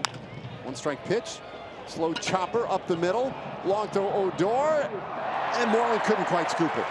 What a great play by Rougned Odor to even get it over there to Moreland. Now that probably is the toughest kind of hop a first baseman's going to have, a long bounce. And it was on a throw that didn't have a whole lot of steam behind it. So you don't really know if it's going to come up or stay down or what exactly it's going to do. Mitch is as good as they come, handling balls out of the dirt. And Odor, a very acrobatic move just to get there and then be able to turn and make an accurate throw. But just too many things working against you to make that play. Well, goes the 11th hit today for Oakland. They lead 7-0, and Brett Eibner takes one down the middle for a strike.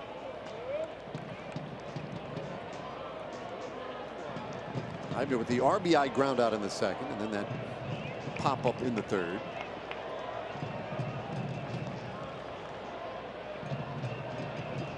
These have had at least 1 man on base every inning today, trying to make up for lost time in this series. Melvin's club last year suffered through one of those long injury-filled seasons. They lost a lot of 1-run games last year and made so many errors. Pop up and foul ground here. Lucroy wants it, but he's going to allow Mitch Moreland to take it, and that will end the inning. It's been a similar story for the A's this year, but they do lead today through 5 innings, 7-0 Oakland.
Sonic Slam inning brought to you by Sonic. Today's jackpot worth $100 and dinner for two at Sonic Drive-In. For Ranger hits a home run this inning, John Hackler, Flower Mound, will win $100. If a Ranger hits a grand slam this inning, well, John will win $25,000. You can register at any participating Sonic restaurant. Well, Rangers hoping for something along those lines in the 6th inning, trailing 7-0. Jared Hoying will start things off here. Hoying batting 8th this afternoon. He did strike out in the 3rd inning against the rookie Jarrell Cotton, who comes in with strike 1. Got another note for you, Dave, on that Boston-Tampa Bay game. 23 strikeouts for the Red Sox pitchers. They had 11 in a row at one point. That established a new major league record that broke Tom Seaver's record of 10 consecutive hitters struck out. Did that back in 1970. The Red Sox set a new major league record today by striking out 11 Rays consecutively. My goodness. 2-1 to Hoying. That's a lot of futility. 11 straight punch outs. I think the Rays will be ready for the final day of the season. Now 65-90 with that loss. Hoying lifts it high in the air, short left. Davis will make the play.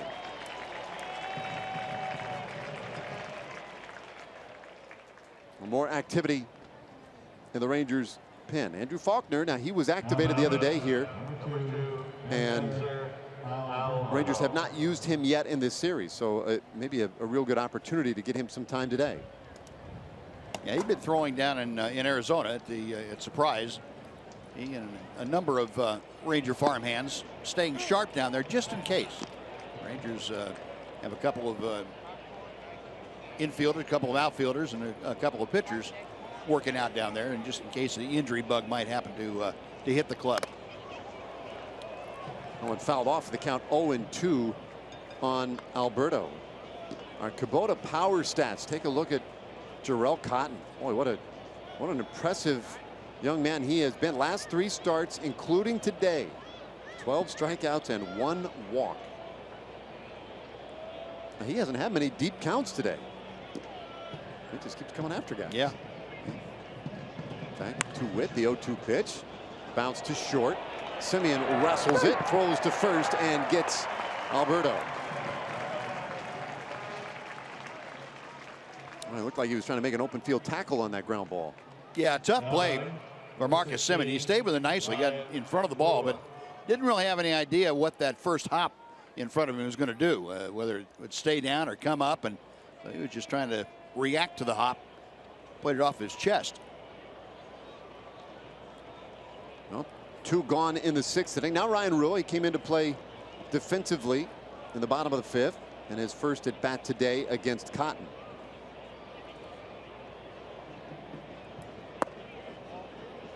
And one of the rare times today, Cotton has come in with ball 1 to a Rangers hitter. .255 average, 8 homers for Rua, all of them on the road. And it's 2-0. Rua was in the lineup yesterday, had a base hit in the 3rd inning. In fact, ended up with 2 hits in the ball game yesterday, snapping a hitless drought of 12 at bats. Cotton's 2-0. And this ball hit sharply, but right to the second baseman Wendell, and it's a 1-2-3 for Jarrell Cotton. Tip your cap to that young man. We go to the bottom of the 6th inning, 7-0 A's.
Kill Company Dollar Hot Dog Night of the season is upon us. It'll be this Wednesday, September 28th. AL West Division champ Rangers facing the Milwaukee Brewers. Come out to the ballpark early. Enjoy all the hot dogs you can eat for just $1 each. And be sure to wear your red. Use coupon code REDOUT at TexasRangers.com/specials for $10 tickets. I mean, it's cool if you want to wear your blue. But the idea is we're going to run out the ballpark against the Brewers. Well, here we go now. Bottom of the 6th inning.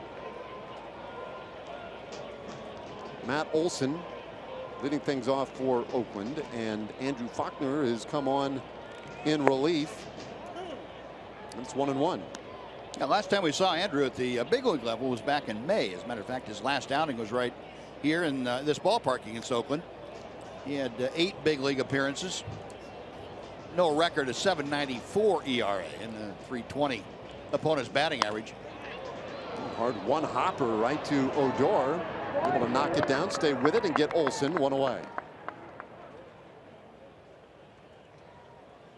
Nice job by Ruge getting in front of that.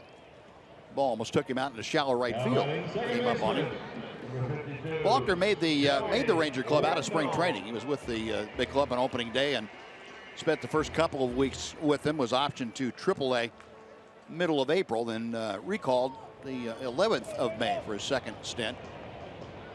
Andrew trying to get things back in order. Had a real good first look at the major league level last year, in, late August, September. Well, he gets Wendell to swing at the first pitch here. Fly out to left field. Quickly 2 gone in the 6th. Well, this time of year, Rangers working through all the various options to build out their postseason roster. And Faulkner, see if he can get in the circle of trust as one of the left-handers, perhaps.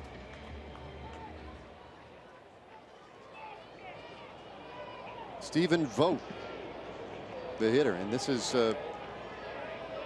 that's a nice little stretch for him. 3 straight lefties to contend with in this 6th inning.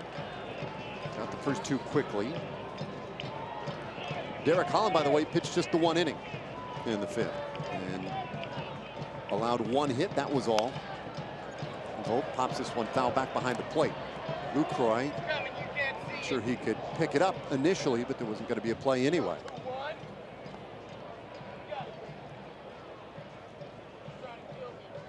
Faulkner just recently celebrated his 24th birthday. 6'3", 205 pounds.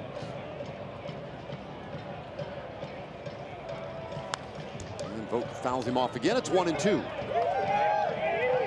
Well, all the action today was in the 2nd inning. It was a 7-run 2nd inning for Oakland. An inning in which they sent 10 batters to the plate. Vogt had a bases clearing double. And then Ryan Healy followed with a 2-run home run. Little comebacker. Faulkner takes care of it and calmly makes the play over to first, and it's a 1-2-3 inning for the left-hander. We go to the 7th, 7-0 Oakland.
Montgomery today, and it was in the second inning after a couple of early singles.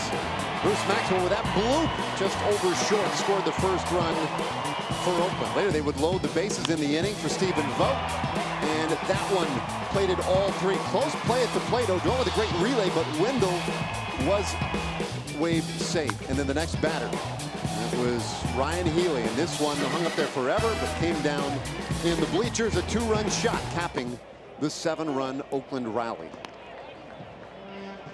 And that 4-game summary summarized the scoring, but the other part of the story today has been the young man on the mound for Oakland. Jarrell Cotton has been awfully good as he goes 1-1 now to Ian Desmond. Yeah, Cotton only 60 pitches utilized so far, 43 balls and 17, or I should say 43 strikes and 17 balls. And he has gone right after Rangers hitters. 2-1 the count to Ian Desmond, who was struck out and flied out this afternoon. Cotton, when he was traded over to the Oakland organization, sent to AAA Nashville, and he got everyone's attention immediately when he came 1 out shy of a perfect game in just his second start with Nashville. Then a month later, he called up to the big leagues, and in his debut allowed 1 earned run in 6 1/3 innings in a game against the Angels. Bouncer short. Simeon is there, and that is out number 1. But he has not allowed more than an earned run in any of his first 3 starts, and now you can make it 4 so far today. And filling up the strike zone, as we've talked about this afternoon. Boy, not much to work with from the young man as far as Ranger hitters are concerned. 1 away. Carlos Beltran, who is 0 for 2, takes one down the middle for a strike. TXU Energy power player to watch. Beltran's had a real nice year this year with the Yankees and with the Rangers, and against Oakland you can see he has had very good numbers and hit the ball well here, although not on that swing.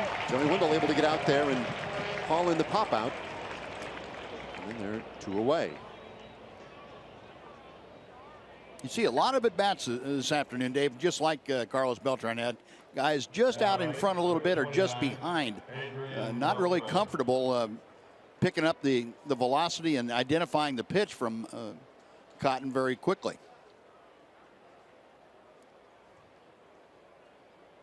At one stretch where he struck out 3 consecutive Rangers, only 4 strikeouts this afternoon, but it goes back to that very efficient pitch count. He has allowed the Rangers to put it in play, and without much harm done, as Adrian Beltre fouls one off for a strike.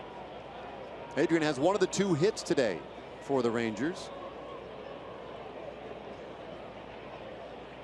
And the one, Jonathan Lucroy's double in the 5th inning.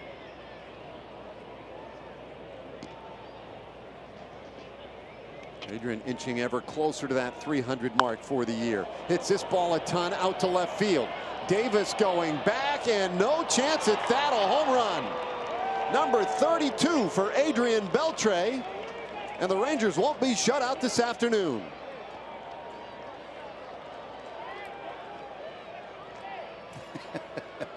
Well, and that's going to put Adrian over 300.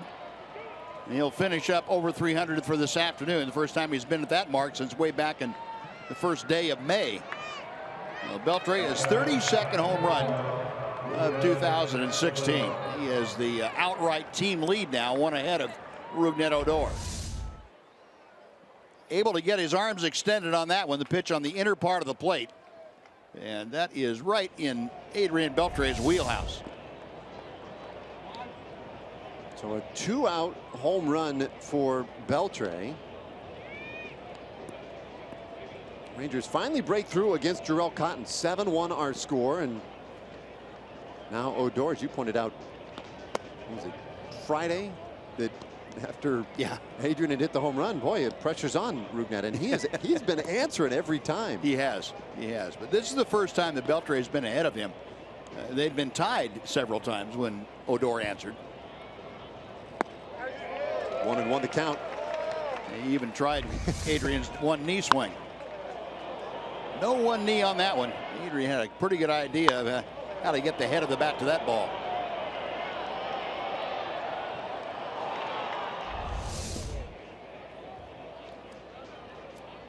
So 1 ball, 1 strike to Rougned Odor. And Adrian Beltre, we were talking about earlier that 2004 season when he hit 48 home runs and drove in 121. And that was easily his biggest offensive season, a .334 average that year. And now 2,936 hits with that home run. Pushes him past Barry Bonds, the all-time chart. Strikeout of Odor. Maxwell will throw to first, and that ends the inning. Adrian Beltre gets the Rangers offense started at long last in the 7th. It's a 7-1 game.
Coming schedule for the Rangers, and they'll wrap things up here today. The last red box we'll see a long time. Brewers and the Tampa Bay Rays, the remaining 6 games starting Monday night. Tampa Bay, that will wrap over into Sunday, the 2nd of October. That will be the final game of the regular season. 972 Rangers, TexasRangers.com for tickets. Still a handful of opportunities to come out and see the AL West division champion, Texas Rangers. All right, bottom of the 7th, we have a new battery for the Rangers, as well as a new third baseman, as Jose Leclerc has come on. And a pop-up off the bat of Ryan Healy out into short left field. Rua wanders around to it and makes the play for out number 1. Number 62, I think Ryan Rua was trying to circle around that so he didn't look up straight into the sun. No, Jose Leclerc, who has worked in 5 ball games now since being recalled from the minor leagues. Came back up when the rosters expanded on the 3rd of September. This is his 10th ball game overall, a .253 ERA and a .216 opponent's batting average. So he has pitched well. He's only had 2 of his 9 outings where he's given up any runs. He is the 5th pitcher today for the Rangers and delivers low to Chris Davis. There's Brett Nicholas has come on to do the catching.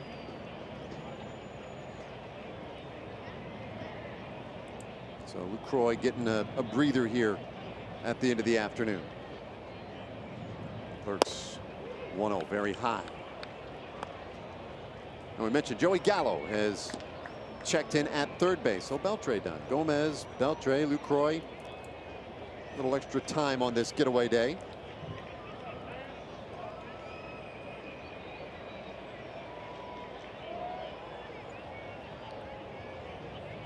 Leclerc's 2-0 on the way to Chris Davis. Look out.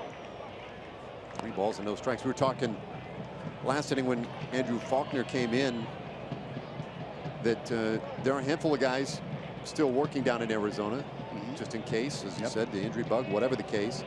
And really good news. I was talking to Shin-Soo Choo the other day, and he was as effervescent and excited as I think I've seen him all year, talking about how he's been feeling lately swinging the bat. Had that broken arm, and they put a metal plate in there with a couple of screws. And he said, so the bone itself, there really is no healing per se. It feels great. He says, you know, every once in a while maybe a little tired in the forearm. He said, but even when I get jammed or try to go the opposite way, he says there's none of that vibrating soreness in the arm. Everything feels great. He's heading down to Arizona after the game today. Took BP today, went well. He goes down to Arizona, and he's hoping that he'll get some game time, maybe even next weekend against Tampa Bay. Right. Davis walks. And now yonder Alonso hits this one well out into the right field corner. Davis got a great jump. Ron Washington holds him there. The throw to second. Whoa, just about got Alonso. Here's Alberto. Says, wait a minute, I think I did get him.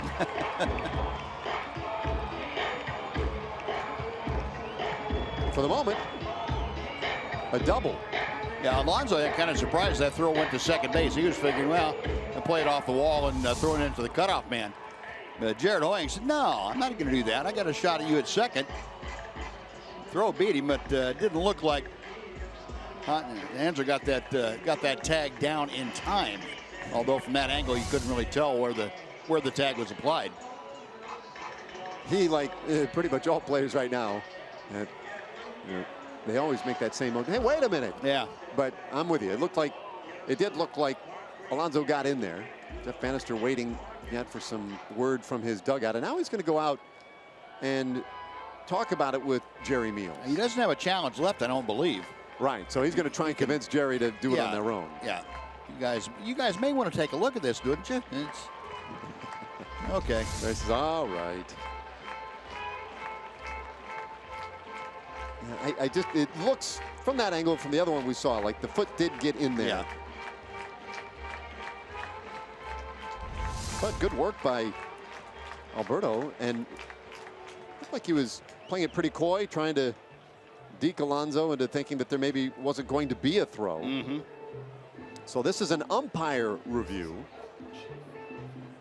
Davis was held at third. Alonso, for the moment anyway, scored a double and at second base.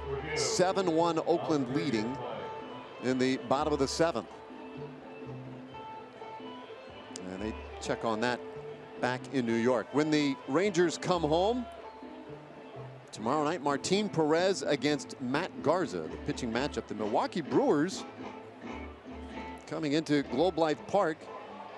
Milwaukee 70-85 coming into play today in the National League Central. A very tough division and a very tough year for the Brewers. And as expected, Alonso, even on review, deemed to be safe.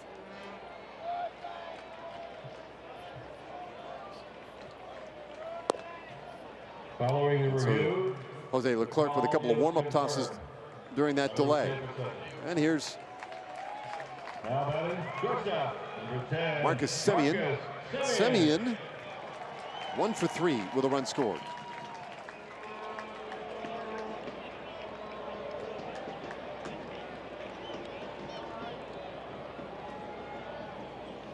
Leclerc gets him to offer the first pitch. A pop-up back to first base.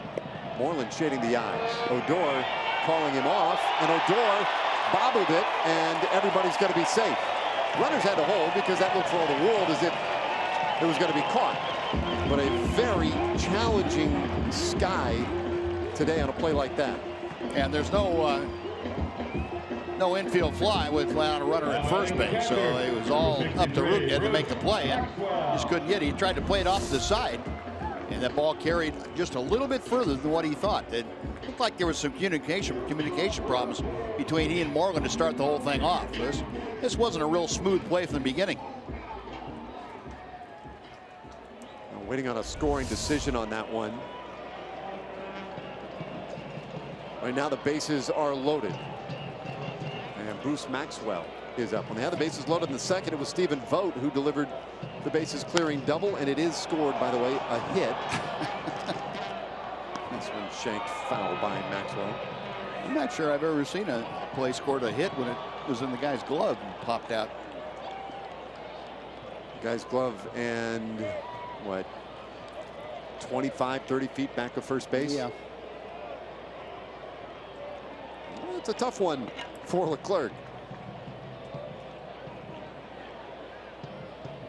One strike pitch, and a roller could be two. Odor quick flip to second, and Alberto's turn in time, and the double play erases any further concern. So Leclerc gets the big ground ball, and we go to the 8th, 7-1 Oakland.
Yeah, well, maybe we're giving too much credit. They're excited. John Doolittle coming on out of the bullpen for the Oakland A's. Goodness gracious. As you can see, he does have a cult following. Oh, my. Yeah. That's the Doolittle section in right field. He's got one over in left field also. Whew. Well, I know they're excited. The other group that might be pretty excited could be Rangers hitters. They're happy to see Jarrell Cotton out of this ball game. He was pretty good today. Anything to get him out of the ball game. Cotton gave up 1 run on 3 hits, and now Doolittle in there for a strike to Brett Nicholas, his first at bat of the day. You know, Doolittle battling some injuries this year, missed about 40 games, appearing in his 42nd of the year here this afternoon, a 2.75 ERA. 42 strikeouts in his previous outings. This one flared down the left field line, and Nicholas with a double to start the 8th. So yeah, get Cotton out of there. And now this offense can maybe get something going. Down by 6 in the 8th inning. Good job by Brett Nicholas. Doolittle, not an easy guy for left-handers to handle. And Brett Nicholas did a good job of staying in there and taking the ball the other way when he was presented that opportunity.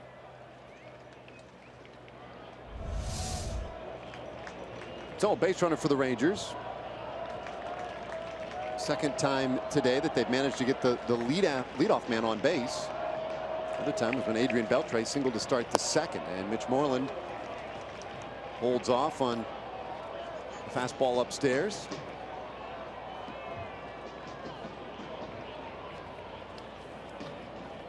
.22 homers this year, 60 RBIs for Mitch. Great shift on him on the infield. The count 1-1.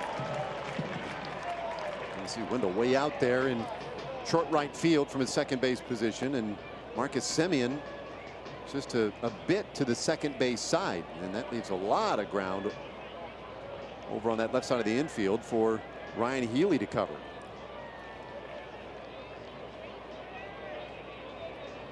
Doolittle's 1-1. Way off the mark.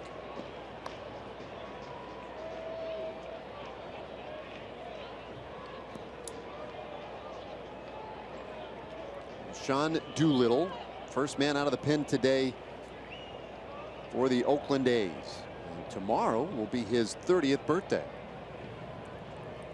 That one spoiled by Moreland.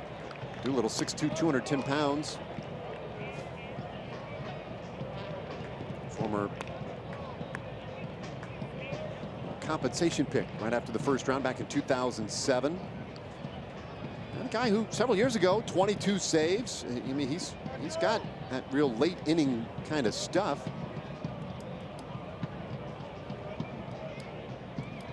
2-2. Moreland stays alive.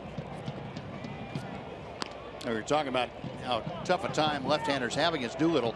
Got hit by Fred Nicholas, just the 10th in 55 at-bats this year for left-handed hitters against Doolittle. About a 165, 170 batting average against him. Yeah, and on this inning to see 3 consecutive left-handed hitters. Moreland doing some good battle here. Count stays 2-2.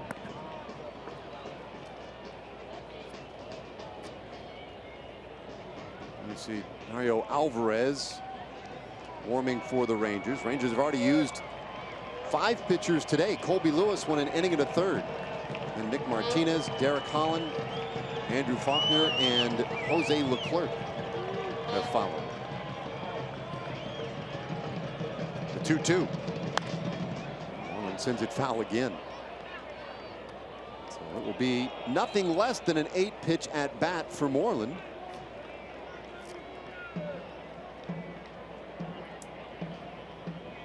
We see Mitch get on these hot streaks every now and then, and when he gets going, boy, he can get on a pretty extended run. And he had some good swings on that last homestand.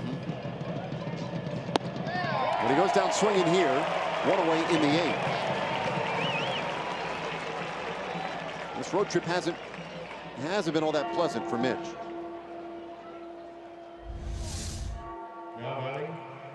Now Doolittle coming pretty much over the top, and he gets that fastball up and it kind of explodes, especially on left-handed hitters. They can't pick it up as quickly as they would like to. So now Hoying. Jared 0 for 2. We had some excellent at-bats yesterday against Raul Alcantara. He had a couple of doubles in yesterday's game. Average just at 205. Another guy who is very much of the conversation for a spot on that postseason roster. Left-handed bat, very good speed, can help you out late innings defensively. And one of the things that Jeff Bannister wants to see is let's see some good competitive at bats. Yep. In case we need one of those. 1-1. That'll put him in a hole here, a ball and 2 strikes.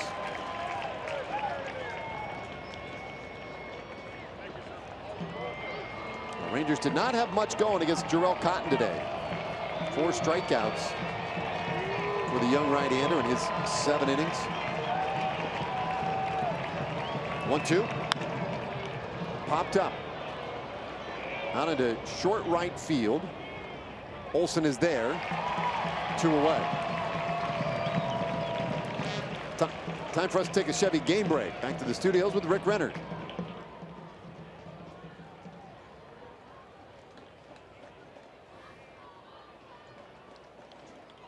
Now batting, number 2, Answer Alberto.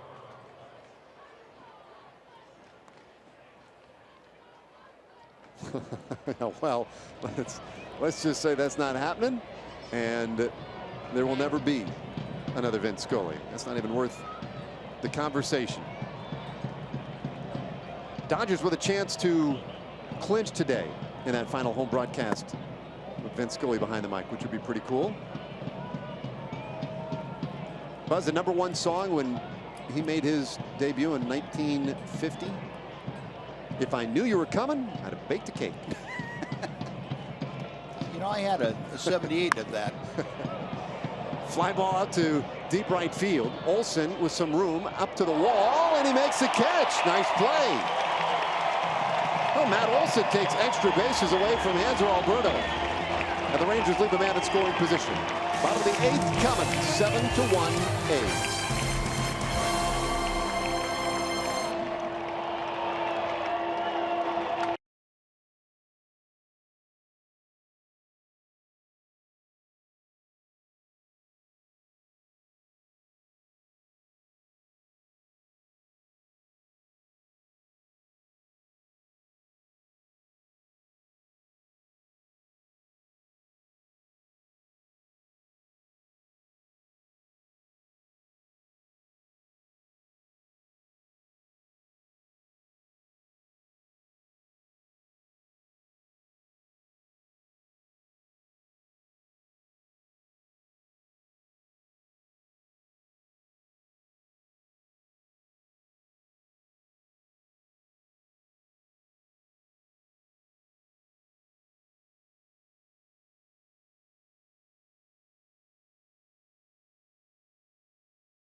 Work to do here in the late innings. It is 7-1, bottom 8 here in Oakland. This closes out a 3-game series against the A's. This quick 3-game road trip. It's back home for the final 6 of the regular season, beginning tomorrow with the Milwaukee Brewers. They are in town for 3 games. There you see a couple of the big hitters headed into this one, Ryan Braun and Ian Desmond. Coverage begins at 6:30 right here on Fox Sports Southwest. First pitch around 7 o'clock.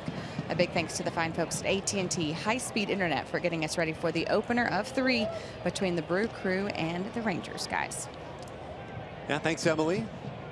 Ryan Braun, a lot of conversation recent years, with the Brewers try. Would they have any success trading away the left fielder? And he's facing a lot of those questions again today. It's a high pop-up out of short right field. And Hoying right there for it. 1 out in the bottom of the 8th inning. Taking a look at our Ford leaderboard. Home run leaders. Chris Carter, 38 for 3rd place in the or rather time for 2nd in the National League with Chris Bryant. So he's had a big year in his first year with Milwaukee. And they do, that's part of their program there is now we're going to have a pitching change. So Leclerc done. Dario Alvarez coming on, and we take a short break. Back in a moment.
Alvarez has come on with one out here in the 8th.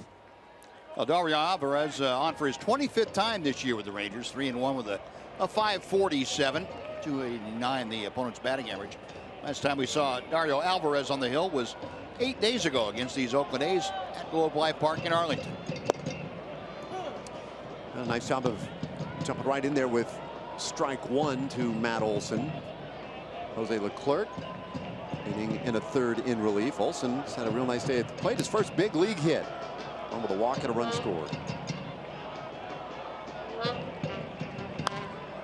And this one shanked off to the left, and a count 0-2.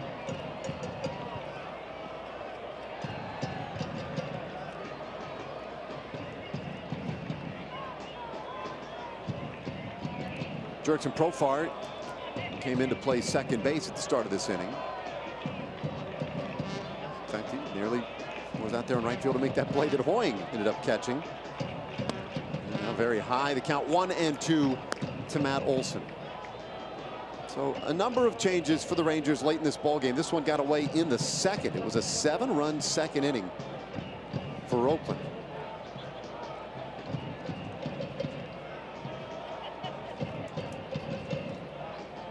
It's afforded the fellas a little time to chat down there on the dugout, and a strikeout of Matt Olson, the second out of the inning. A nice job by Dario Alvarez disposing of the left-handed hitting Matt Olson.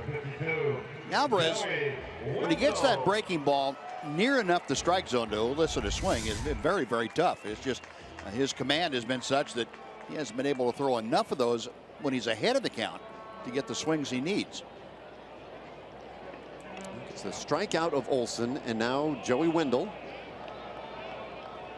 leadoff man for the A's, and he watches ball one. We just saw the boys kind of relaxing down there in the dugout. Of course, they clinched Friday. Yesterday, they were involved. Adrian Beltre, yeah. I'm not sure if that was a 30 or a full timeout. Yeah, he wanted the full timeout. Talk those things over. Watching it a couple times yesterday, it just looked, he was making stuff up. Yeah, there, do that. Oh man. Man, baseball's tough enough. 3-0 to Joey Wendell. Yeah, so a couple of the veterans got some opportunity yesterday to play coach. Sort of stuff that happens a day after you clinch your division title. And it was a fun day yesterday. 5-0 the final score yesterday. Wendell works the walk, and the A's have had a base runner in every single inning. Now 13 hits, part of it today, and full of walks in there as well. I get Stephen Vogt back to the plate for the 5th time today. Had a big 3-run double in that second inning. This is the last home game for Oakland today. So they hit the road for the last week of the regular season. So it's fan appreciation this weekend.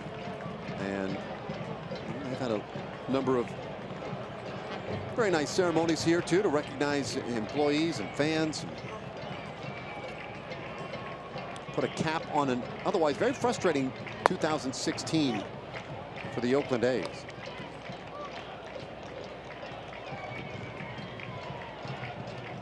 Baseball season's long, win or lose. I can't imagine, as a manager, what it's like back-to-back years like it has been for Bob Melvin. 1-2, the count on Vogt. Yeah, it had to have been frustrating, and certainly if you're looking for a silver lining, it's the position they're in to be able to take a look at some of the young players, Healy, for example, and Wendell and people like that they're going to build the future A's around. But it was frustrating in that, you know, Oakland came out of spring training feeling like they could compete in the Western Division, and then the injuries started to beset, especially the starting pitching, and they just ran out of arms so very quickly. And a strikeout of Vogt has them running out of time in the 8th. We will go to the 9th, and Rangers need to mount a big comeback this afternoon.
Trailing 7-1. And Ryan Dole comes out of the pen for Oakland. Ryan appearing in his 67th or 68th ball game of the year, I should say. 5-4 at .227, and he has been a breath of fresh air for an otherwise beleaguered bullpen for the A's. Saw that opponent's batting average is 176, and he's pitched in virtually every capacity that Bob Elvin could figure out for him in that pen. Mostly late inning relief, and he's been very good. 1-1 to Ryan Rua, leading off the 9th inning. Rua's second at bat of the day, grounded out in the 6th inning. He came in defensively at the bottom of the 5th for Carlos Gomez. 7-1 Oakland. And that's strike 2. Tomorrow, Martin Perez, Matt Garza, the pitching matchup. Back at Globe Life Park, 7:05 first pitch. Tomorrow's game, opening game of the final homestand of the year, and it's 2-2 now on Rua. Rangers feeling some heat from the Boston Red Sox lately in that ongoing battle for the best record in the American League and home field advantage through the playoffs. There's a strikeout of Rua to start the 9th. Yeah, unless the Rangers are able to stage a comeback here, they are going to be tied with Boston at the end of today's play, and a game and a half, both of them a game and a half ahead of Cleveland. But they will be tied with Boston in that race for the best record and home field advantage throughout the playoffs. Boston having won 11 in a row, and their remaining games, I believe, all in division. Yeah, they're all in division as Desmond swings through strike 1, whereas the Rangers will finish 3 against a National League opponent in the Brewers, and then 3 against an East Division opponent in the Tampa Bay Rays. That means is if Boston wins 5 of their 6 remaining games, that's what they'd have to do to tie the Rangers in terms of in-division record. Right. Assuming the Rangers don't win this one today. So then you would have your 3rd tiebreaker would be record against the American League. And that one down in the dirt, 1-2 to Ian Desmond. Let's see, the that one would go to Boston.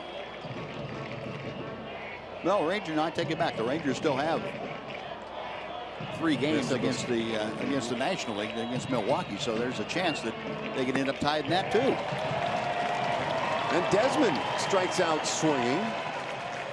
2 outs in the 9th. Ryan Dole's come in throwing some BBs. And last hope for the Rangers now with Carlos Beltran, who's 0 for 3 today. Carlos Beltran. Terrell Cotton, 7 great innings for Oakland this afternoon. Sean Doolittle, a scoreless 8th, and now Dole. Really impressive effort in the first 2 batters faced. He goes 1-0 to Carlos.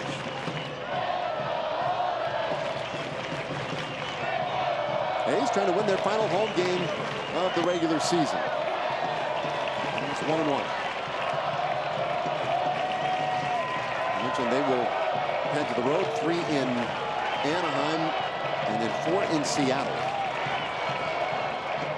1-1. And the crowd today a little over 17,000 here at the Coliseum. 50 years we've been using the Coliseum here in the Bay Area for one thing or another. Raiders play here. Now 2-2 to Beltran. And a lot of folks in this area suggest that 51 years might be a bit too much. Yeah, I think they were convinced that around 30 or 40. Yeah. Dole's 2-2. And that's a full count. Joey Gallo came into the 7th inning. Would love to get an opportunity to swing the bat this afternoon. We're up to Beltran to see if he can get to first. The payoff pitch, and this one lined into left field, base hit. So it does get Gallo to the plate.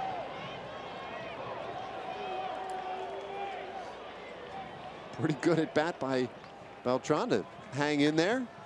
And now he will leave for a pinch runner. Delano DeShields takes over for him. Your attention, please. Number 3, Delano DeShields is running for Beltran. Now batting, number 13, Joey Gallo.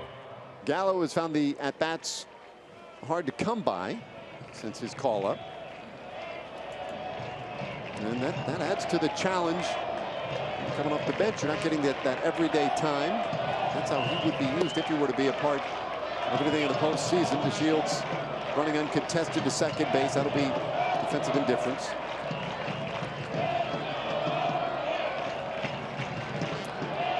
Maxwell and Dole want to talk things over.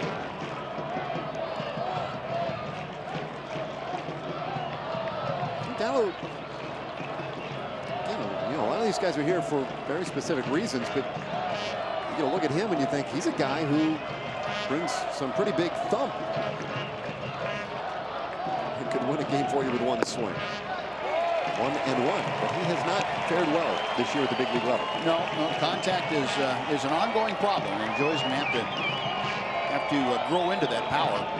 Grow into that. By that I mean he's going to have to accommodate the swing to make more contact and not have the excessive numbers of strikeouts. You're looking at a 40% strikeout rate, and that's just not going to be able to utilize the power effectively enough to get an everyday position. But he'll figure it out. I mean, he's a very athletic young man, and he's only 22, so he's not knocking down the door of the retirement center quite yet. Now he's got a man at second here, 2 away in the 9th. Rangers down by 6. And he doesn't chase that one. 2-2. And that's always a part of the conversation. In fact, today Jeff Bannister addressing that. The ability of Gallo, especially with 2 strikes, to hold himself back sometimes. Chasing bad pitches like that last one. Yeah, wanting to succeed sometimes gets in the way. You're wanting so badly that you go outside of yourself. Dole gives him anything to hit here. 2-2, and he punches him out. Backdoor breaking ball. Gallo down looking, and Ryan Dole very impressive in the ninth. A's fall short 7-1 in the finale here in Oakland. We'll be back with more in just a moment.